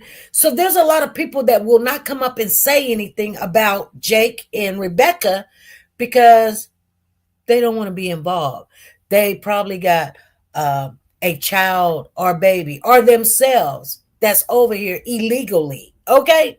So they're up against, they have their back up against the wall where the people will not say what they have seen.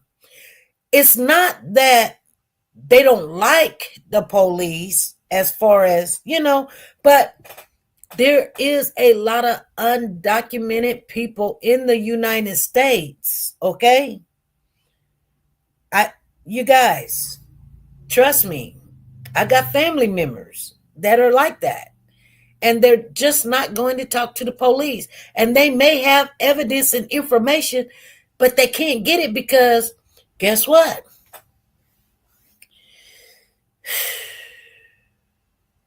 Because they're undocumented. I mean, you know, you guys get it. You know, you start asking people questions, and then you like come down to the precinct, come down to the headquarters, and then they like, no, I don't want to do that. Because, you know, that's just life. You know what I'm saying? Okay, so with that being said, and like I said, I'm not trying to depict or belittle anyone. I'm just saying that is why Ahmed can get a lot of information because he is of Spanish descent. And yeah, Benita said, yeah, you go trying to help and end up locked up. Exactly. You know what I'm saying? Or, you know, now they come into your house and they asking questions, and the kids, you know, I mean, hey, it's not something to play with. You know what I'm saying? Because we don't have, I was telling a friend of mine, in these other states like California, Philadelphia, Texas is one of the main ones. Florida, you have a lot of undocumented people, right? And you have sprinkle of them in else places. Like we have them here in, you know, we have them here, but you know, you don't see ICE running up and down the street here. I've never seen ICE at all, period. I see them on TV and I be like, what police station is that? I mean, they got ICE. Actually, I think like even the police made an offer that if some of the undocumented people become ICE and sign over this, that they'll work for that to help get some of these undocumented people out, they will let them stay. I mean, it's weird, like tell on your people and we'll let you stay because now you're one of us or whatever. I mean, I don't know what his thinking is. First he was offering them like $1,000. If you go back over there, we'll give you $1,000 or something. But anyway, nevertheless, you guys, that's a whole different ball game. What I'm trying to say is they're going to have limitations on the people and how they have to move because of there is going to be a language barrier there. Okay. And one thing that I wanted to share with everyone, remember the young lady yesterday? She was talking to Ahmed, and she was saying that she worked at Costco and they had came in there and they had the baby and da da da da da. None of the news reporters reported that. And I'm like, okay. She said it to not only him, but she said it to news reporters also. They were like interviewing her, and she was like, yeah. But I was asking the question, like, did she see the stroller or did she actually see the baby? Because what happens is, remember when we were looking at the baby Cody, and then there was another baby prior to that, that they do not want the people in the community, because there's going to be a lot of information that people throw out there to convince likes, hits, get you get likes and hits, and you thinking, oh, I got 500 people in my live. So it kind of makes you have to come up with information, and so you twist the information that you get just a little bit where it is actually true, someone spoke, but then you put your little twist on it. Now, I was thinking that, and don't get me wrong, I look at everybody like this. And until I know you, whatever you say, I'm almost like the police. I will hold that against you until I really, truly believe who you are. Because you can come to me and say, oh yeah, I seen the baby. They had the baby in the stroller, and the baby was at Walmart. Okay. Now, first of all, I don't even know who you are. I don't know if you kin to Jake. I don't know if you kin to Rebecca. I don't even know who you are. But now you done came up looking for me, and you're telling me that you work at Costco when you could have called the police. Why did you not call the police and say, hey, police, I seen Rebecca and Jake at Costco? So that made me kind of think. But you look for Ahmed, which I like I said,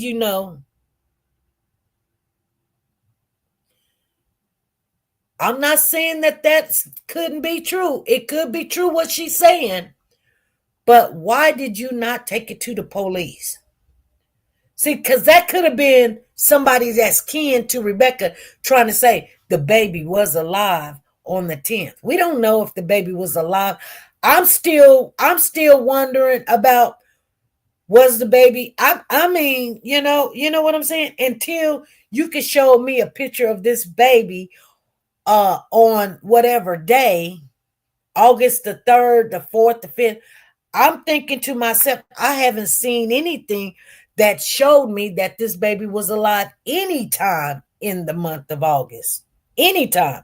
It was good to hear what she had to say. But now, okay, what is your name? What's your last name? Where do you live? Are you kin to any of these suspects? Because if you even did see Jake and Rebecca in Costco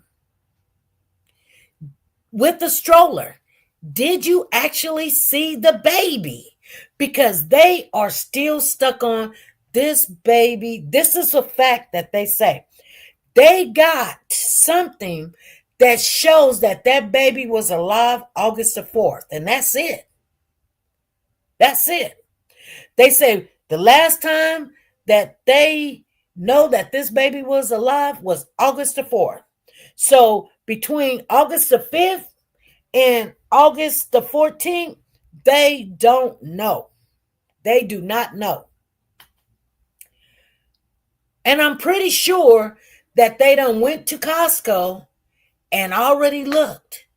They done had 24 hours. They done already looked and said, hey, you know.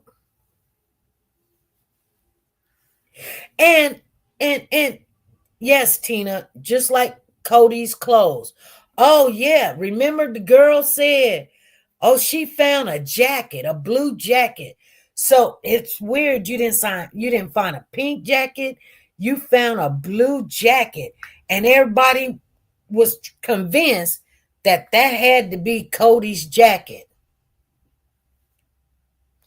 So Cody walked out the house, put his shoes on, and then put on a jacket. A baby don't do that. I mean, I'm not saying a baby can't do it. Some kids will do it. They be like, I'm going outside. They go get them a jacket and their shoes or their boots and put it on. But out in the snow, you gonna put on a sweater jacket? No, you would go get your coat on. But you saying, well, this child didn't, since he's 2-3 years old, he just put on a jacket. And then he took the jacket off somewhere because he was playing so hard in the park. He took his jacket off so he can play. Cold as it is, snow on the ground. So we found out that, okay, the woman that said that she found this blue jacket, and she started getting clicks and she started getting views, and people was like, oh, SP, you're jealous. I said, no, I'm not. Here's the thing. I just don't believe. I don't know if you placed that jacket there and now you done made a whole YouTube channel, and yeah, you done accumulated 2,000-3,000 followers because you done found this jacket. Now you're, and then not that particular person, but she said that particular person came on YouTube, came in the channel and said, SP, you attacked me. And I said, I did not. When did I attack you? And she said, you rolled your eyes. Okay. Here's the thing, and I'm going to be honest. I do sometimes, not willingly, but if you're talking to me and I may not believe what you're saying, or, I might be thinking about something else. People say, I have face expressions, and they do tell a lot. I may not even be talking about you or thinking about you. I've got a situation right now. Somebody said, well, you was talking about me. No, I really wasn't.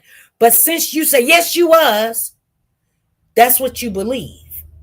Okay? You can believe what you want to believe. I'm not going to spend my time trying to convince you anything else, because in your heart, that's what you believe. Well, keep believing it, because at the end of the day, I know that I wasn't.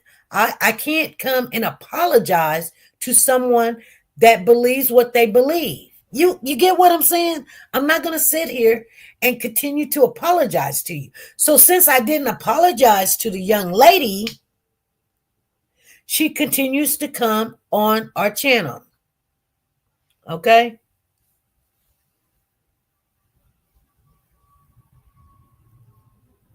Then they ended up saying that they went to a different town where the boy was in the suitcase. He was found in a suitcase, the boy in the suitcase. You guys remember that, right? And I was like, oh, wow. And so family members and friends and people that supported the channel say, hey, SP, we would have sent you there. Why did you not go? And I did. I had some people say, hey, I will pay for your plane ticket. I will pay for the room. Just get down there, go. And I said, no, there's no reason to go, because that can't be true, first of all. But anyway, Bonita says, yes, your face expressions say 1,000 things. Exactly. That's one reason why, and it does. Sometimes it does tell you guys, like, if I believe you or not. I do roll my eyes. I don't try to do it. It's just a habit, you guys. Like, if you're talking off the chain and I'm not really buying what you're saying, I do not have a problem saying, look, okay, you need to sit down somewhere, stay in your lane. That does not make sense or whatever.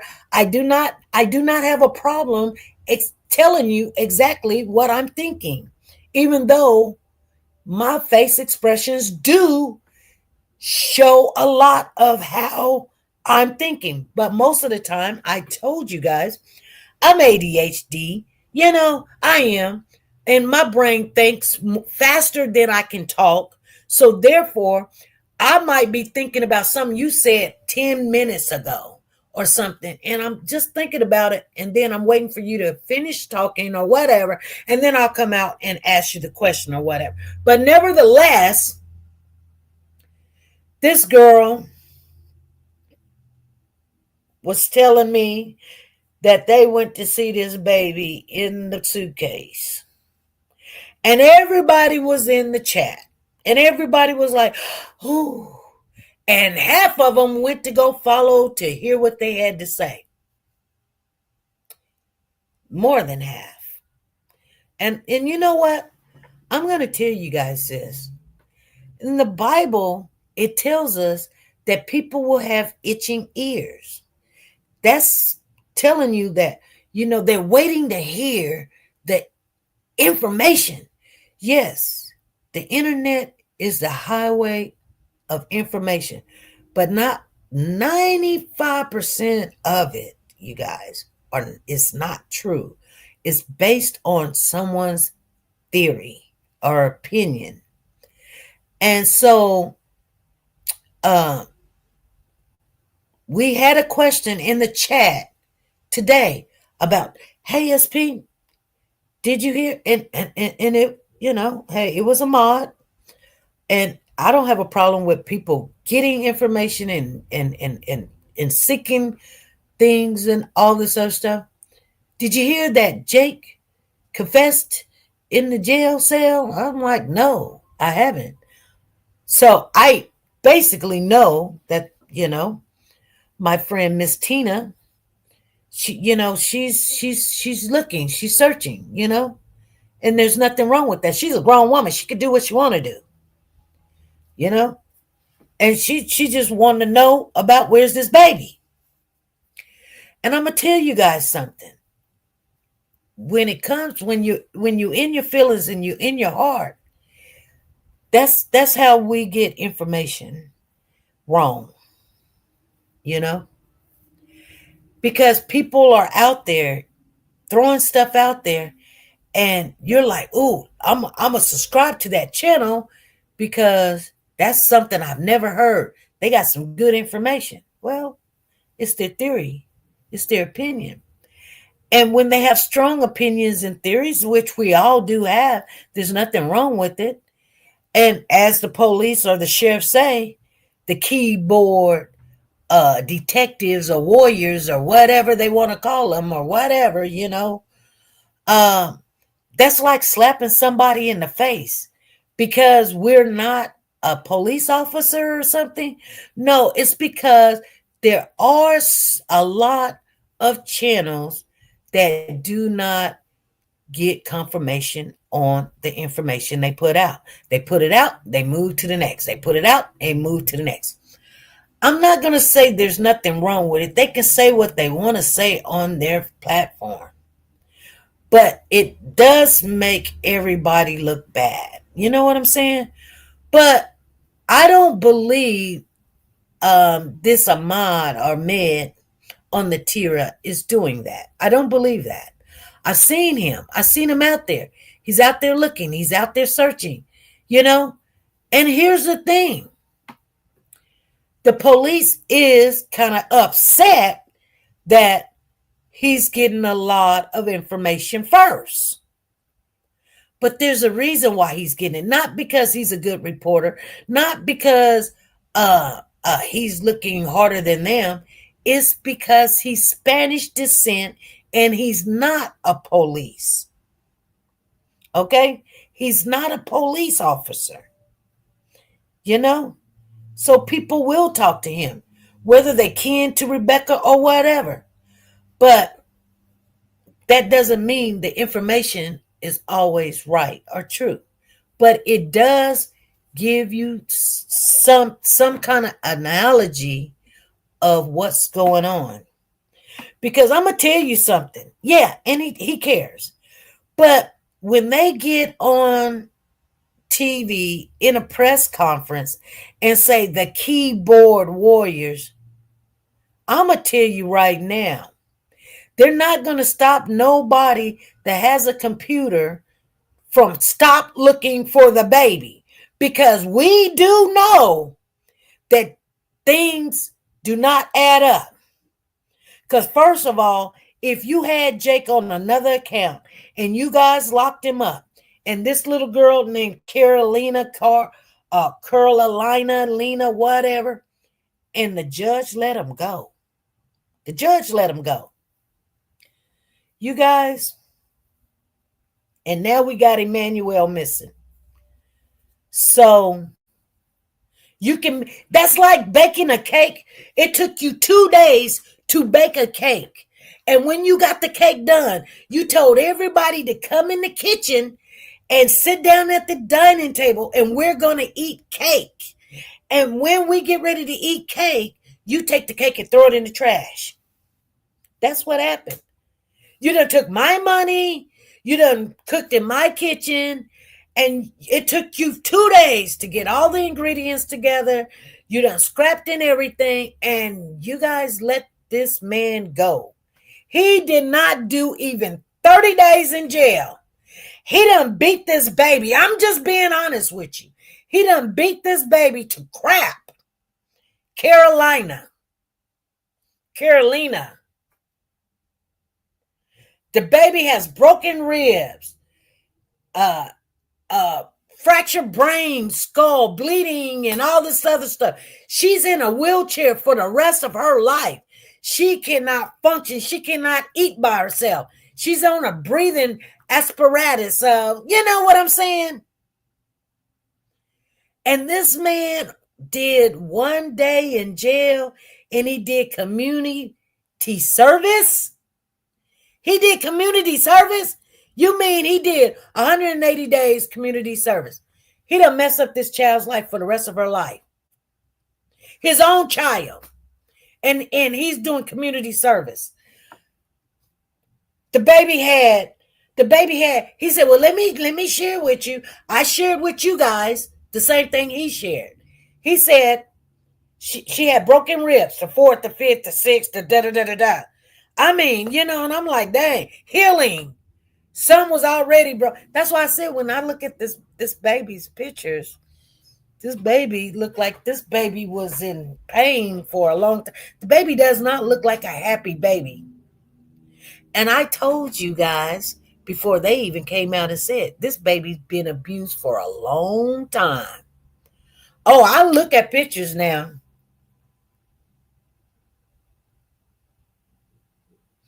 The police and the reports both are upset about it, almost envious. Oh, yeah. And I'm going to say this because I noticed that they were actually trying to deflect the animosity between San Bernardino and Riverside. They've got problems. They're mad. Who's going to be in charge? Who's in head of this? Who's going to take this up and da-da-da-da? Oh, you know, we work good together. Yeah.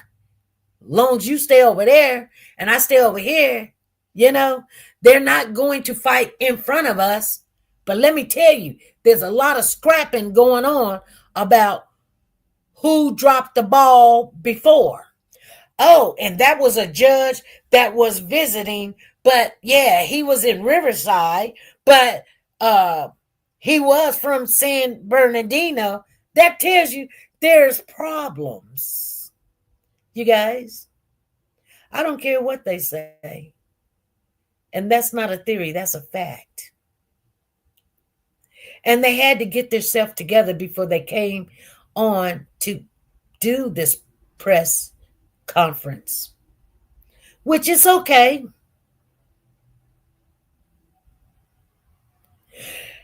Benita says, I did community service back in the day and I barely did anything.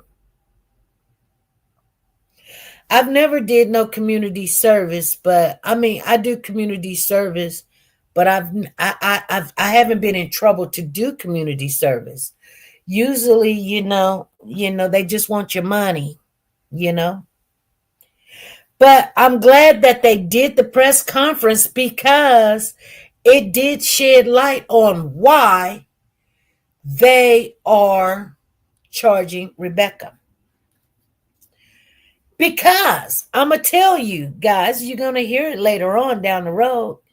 He just told you right there in a nutshell. He just told you because this baby has been abused for some time. And if they ever find the baby's body, it will show you he's going to have healing broken ribs too that has nothing to do with his death. And he's going to probably have a brain hemorrhage too that has nothing to do with his death. But Jake did it this time. Jake did it. Jake should not have even been let out of the penitentiary. I mean, he didn't even get to see the penitentiary. He went to jail, went to court, had community service. They said, oh, do 180 days. He didn't even do 180 days in jail. He did 180 days community service. Now, I'm going to tell you guys something, okay? If you got caught with drugs, and I say drugs, you're going to do some jail time. But he literally, him and or his baby mama, and always he'd be with these women that, they allowed this man to beat on a child. He should never have any more kids.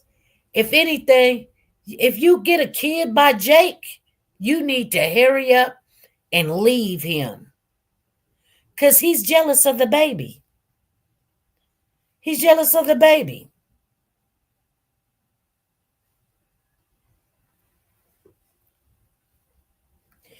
Carolina, promise faith.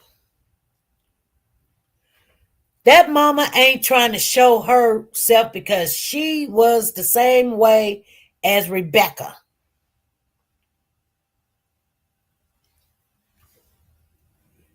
You know what I'm saying?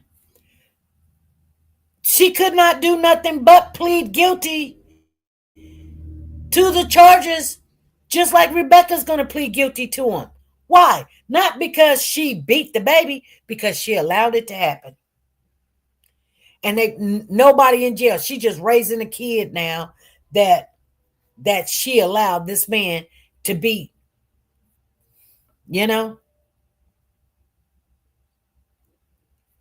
And Rebecca got to know Jake, started dating Jake. She know of his other kids. And I'm pretty sure Vanessa told her.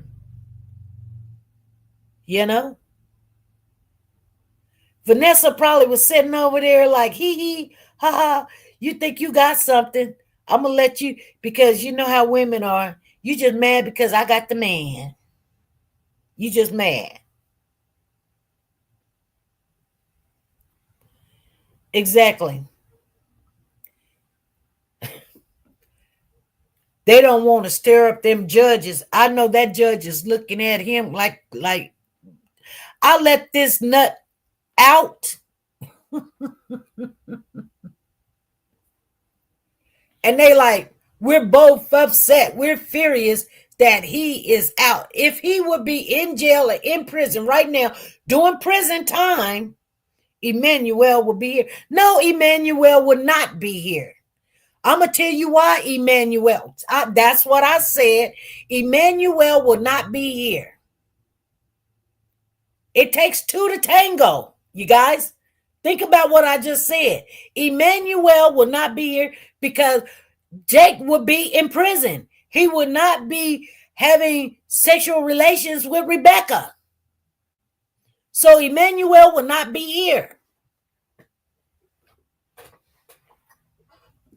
So that's kind of weird that he said that.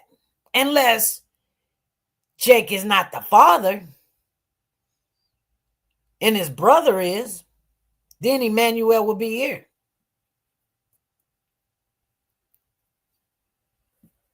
But if Jake was in prison, there's no way he can get Rebecca pregnant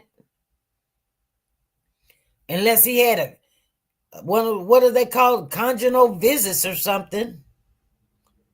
But you got to remember, if Jake was in prison, there would not be no Emmanuel. So that's contradicting, saying like, oh, he can get out, go screw Rebecca, and then have the baby, but let's just keep him in jail. But long as he can go and have the baby, with Rebecca, no. If you place him in prison, and if he was in prison for 5 years, Emmanuel would not even be existing. So I know what he meant when he said what he said, but okay, you guys see what I'm saying? Another reason is San Bernardino is Democrat and Riverside is Republican. Oh, okay. And the sad part about that is there are a lot of people out in this world like that. Yes. In the hands of the parents, Emmanuel was not safe because of that judge. Well, see what I'm saying? You guys are still contradicting that Emmanuel will be existing. He would not. Think about what you're saying. Okay, if Jake, let me put it in a 1-2 for you. If Jake was in prison, there would not be no Emmanuel. Tina says, just like Jarvis, he shouldn't have been walking the streets of Detroit. Exactly. I think he got mad that he couldn't control the baby. I do too. Vanessa don't have custody of that child. The baby was adopted by Vanessa's cousin. Okay. Well, now she's got a pretty much, a check. Deranged individuals. It bothers me that Rebecca didn't hear or know about his history of abuse. Rebecca knew. Freddie say, right, I understand. See what I'm saying? See what I'm saying? Vanita said, you be catching it all. Yes, because I'm telling you guys something. I'm sharing with you something. We tell you about the theory of what you hear. It seems like it does not do any harm, but you cannot unring the bell. You guys sometimes forget that when you look at the facts and the truth, you forget that lie that you heard, that's a whole lie. Or that's not true, or that cannot be. Because if Jake is in prison, there is no Emmanuel. That's all I'm saying. Rebecca will have a child by someone else, and maybe that child, if Rebecca is part of this beating the child and abusing the child, yeah, it would be another child, but it would not be Emmanuel. You know what I'm saying? And here's the thing. Here's a food for thought, you guys. It just it it does not bother me because I know how this works. When we hear something, we don't think we don't think about the lies that's been told to us. That's why the first person that come and tell you something or you hear something, especially when it's on YouTube or something, you be like, oh yeah. You know what I'm saying? It's hard to unring it. That's why you have to be very careful of the facts. You know? Because once you heard something, you wonder, yeah. And then you start putting two to two together. Yeah.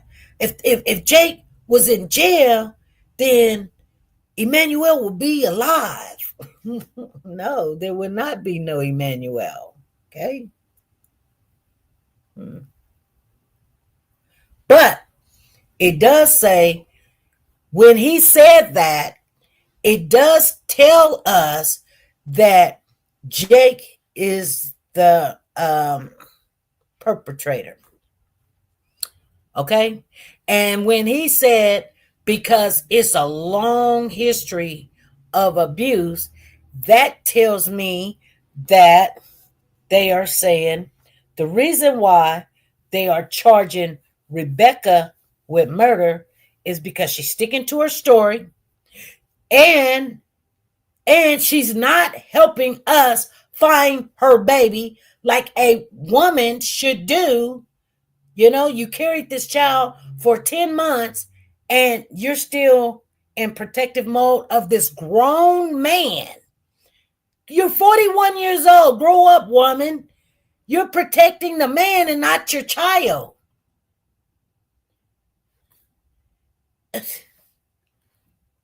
Crazy. Crazy.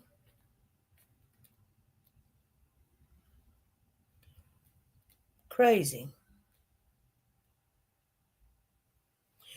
Like we say, trust but verify. Yes. So, and I'm going to tell you something. And I believe that you have to be the judge of what you have come in your thinking process, in your ear. You have to make it make sense. Exactly. Benita says you got to have discernment. You got to make it make sense, you guys. You got to make it make sense. Some people get mad and they be like, oh, I hear people all the time. And especially when they get mad at me, they be like, oh, you think you know everything, SP? No, I don't. I know for a fact I don't know everything. There's no way in the world I know everything. There's nobody in this world that knows everything but the Lord above. He knows everything. I'm not Lord. I don't know everything. I know I've been through a lot. I know I've seen a lot. And I'm telling you, I did not, especially when we're talking about Rebecca. Rebecca said some man said hola and hit her in the back of the head. I didn't say, oh, that couldn't have happened. I didn't say that. You know why? Because some man jumped out of his car and knocked the mess out of me in my jaw, broke my teeth and everything, and dragged me to a freaking car. You can believe it or not believe it. Yeah, I kicked and screamed, and in some way, I got away. I will never forget it. I will never forget it. So, can something like that happen? Yes. I did not say, oh, Rebecca, you're lying. No, I'm going to look at Rebecca, and here's the thing. And when I told the police, I was like, I seen him get out the car, and he wrapped a towel around his head, and then he hit me. Before I know it, he was right there in front of me and he hit me. And all I seen was stars and black. I didn't see no white. I didn't see white. I seen stars and then I seen black. And somehow, and I say, I say, God, only God, how I woke up and he was dragging me to the freaking car. You guys, I was a child.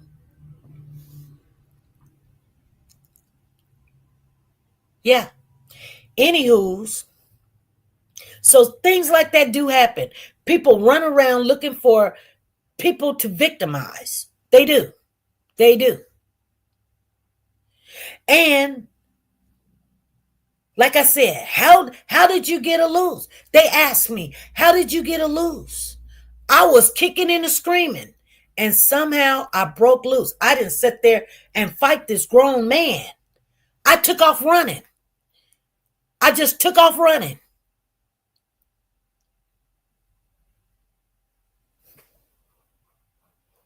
And I ran and I ran and I ran behind some houses. It was one of my girlfriend's house.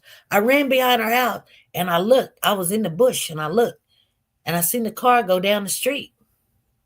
When I seen the car go down the street, I wasn't looking to see what kind of car it was. I was just hoping it kept going. And as I seen it go down the street, then I ran the other direction because I lived the other direction. And I ran all the way home. I didn't stop. I didn't pass go. I wasn't collecting anything. I didn't look back. I didn't even look when I crossed the street. And there was 2 streets I had to cross to get to my house. When I ran into the house, I said, Mama. And yeah.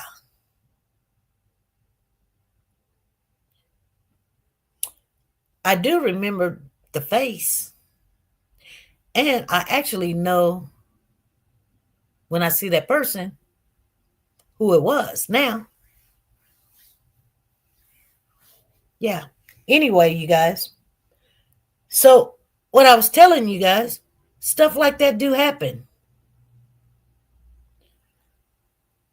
And Freddie said, all I remember was when I was knocked out, the Lord was getting off the floor. Yeah, that's all you remember. Hey, you know what I'm saying? Let me tell you something. That person that did that, they went out and got somebody else. But I tell you what, it wasn't my time. I can't I can't even put all the points of facts of the information there. Because guess what? It just was not my time. And did the police believe me? No, they didn't believe. You know what? I didn't care they didn't believe me. I had a broken jaw, broken teeth, and I had a job to go to. I was working a school program job. I was 12, 13, 14, working the school program for the unprivileged children. I worked at the library. I was scared to catch the bus to go to work. And from then on, my manager at the city library would come and pick me up. And my aunt that I went to go live with, she, I told you guys she was rich. She sent me money to get my teeth fixed. My jaw strapped up. I had to eat from a straw for like 6 months. Oh, I lost a lot of weight. I didn't weigh a lot then, no way. But you know what I'm saying. Anyway, you guys. You don't forget stuff like that.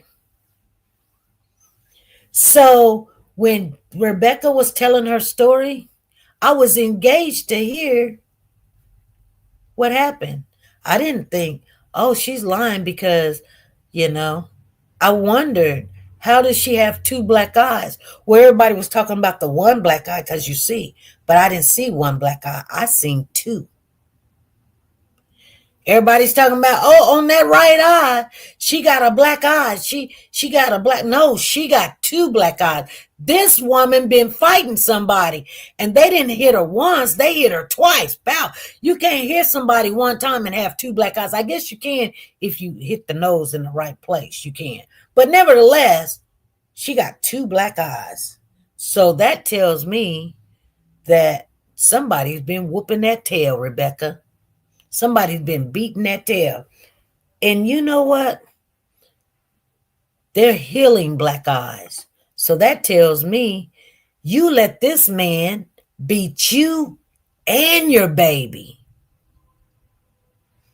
That's what that tells me. Rebecca, you let him beat you and the baby? Oh my goodness. Because somebody hitting you from the back won't give you 2 black eyes, but you got 2. Girl, you should have waited. Rebecca should have waited till her eyes healed before she went to the Big 5 and told that story. But I guess she said, well, we need to tell that story real quick because somebody's going to be wanting to see the baby or wondering where the baby is at. But I'm going to tell you something. She messed up. She should have waited. She should have stayed in the house.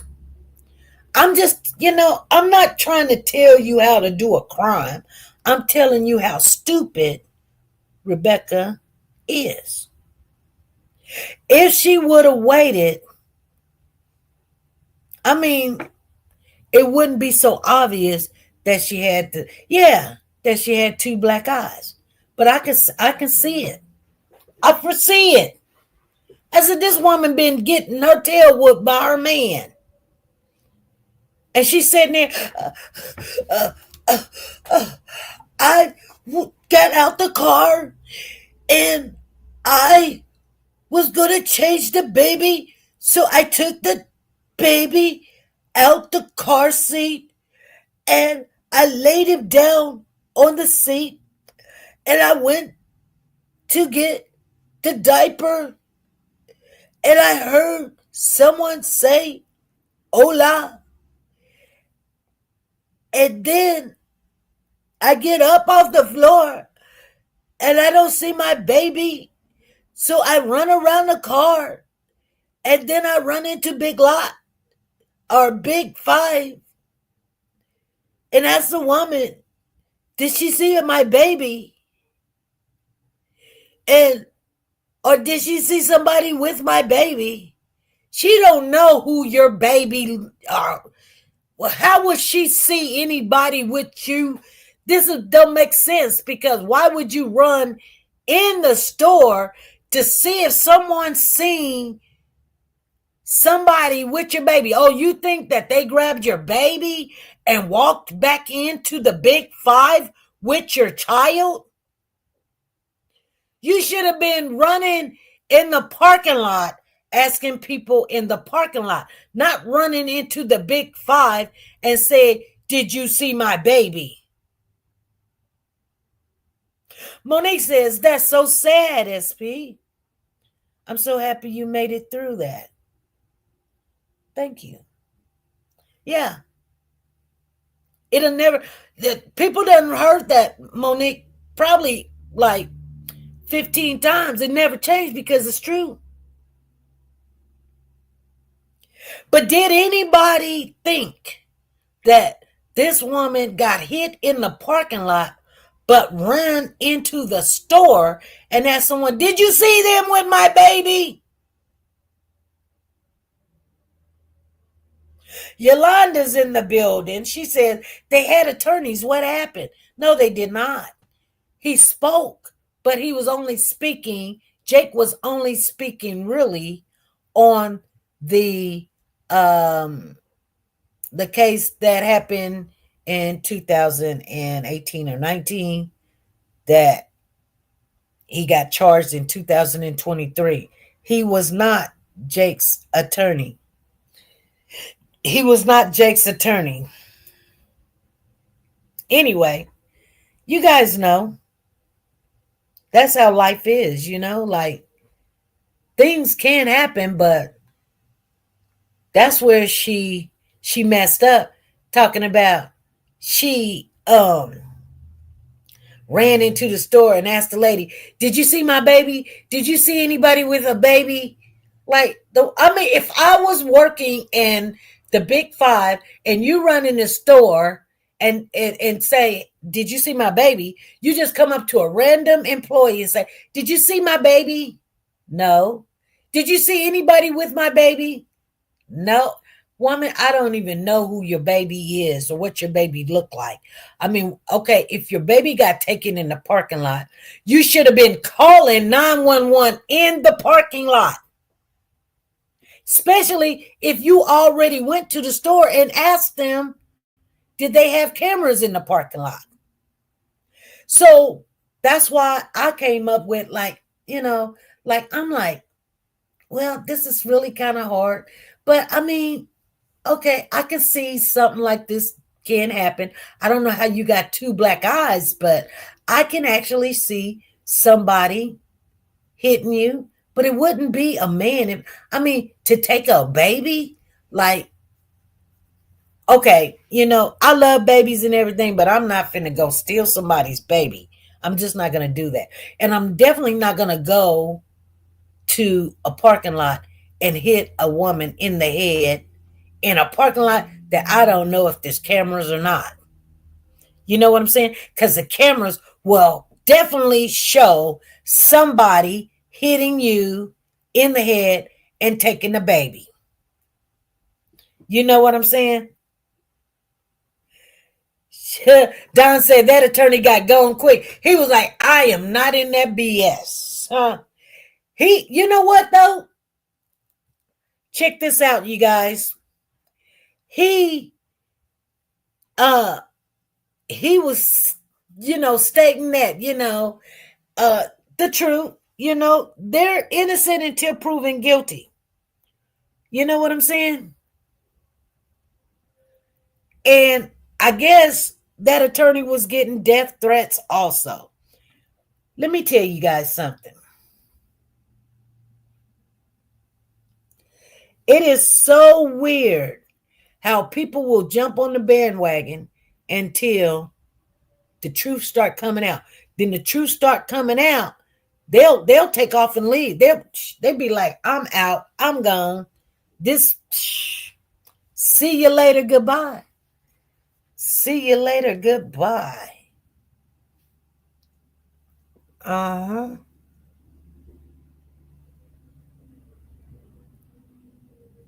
Oh, you know what? I think I was supposed to have an appointment with my daughter today. And I forgot. I was supposed to have a facial done. Oh, Lord. That's why my daughter called this morning. I forgot. Oh, well. Didn't get my facial today.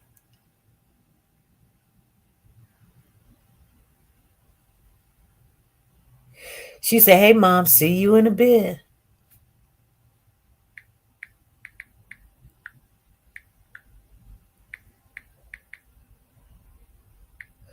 I said, sorry, I overslept.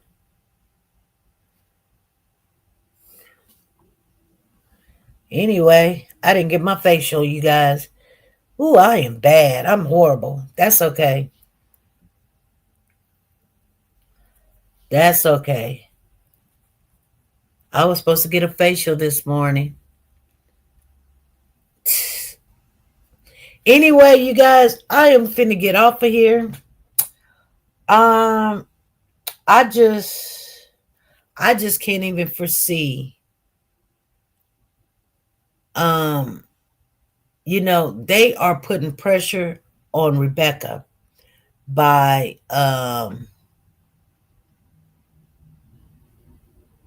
charging her with murder. They are putting pressure on Rebecca. That's pressure.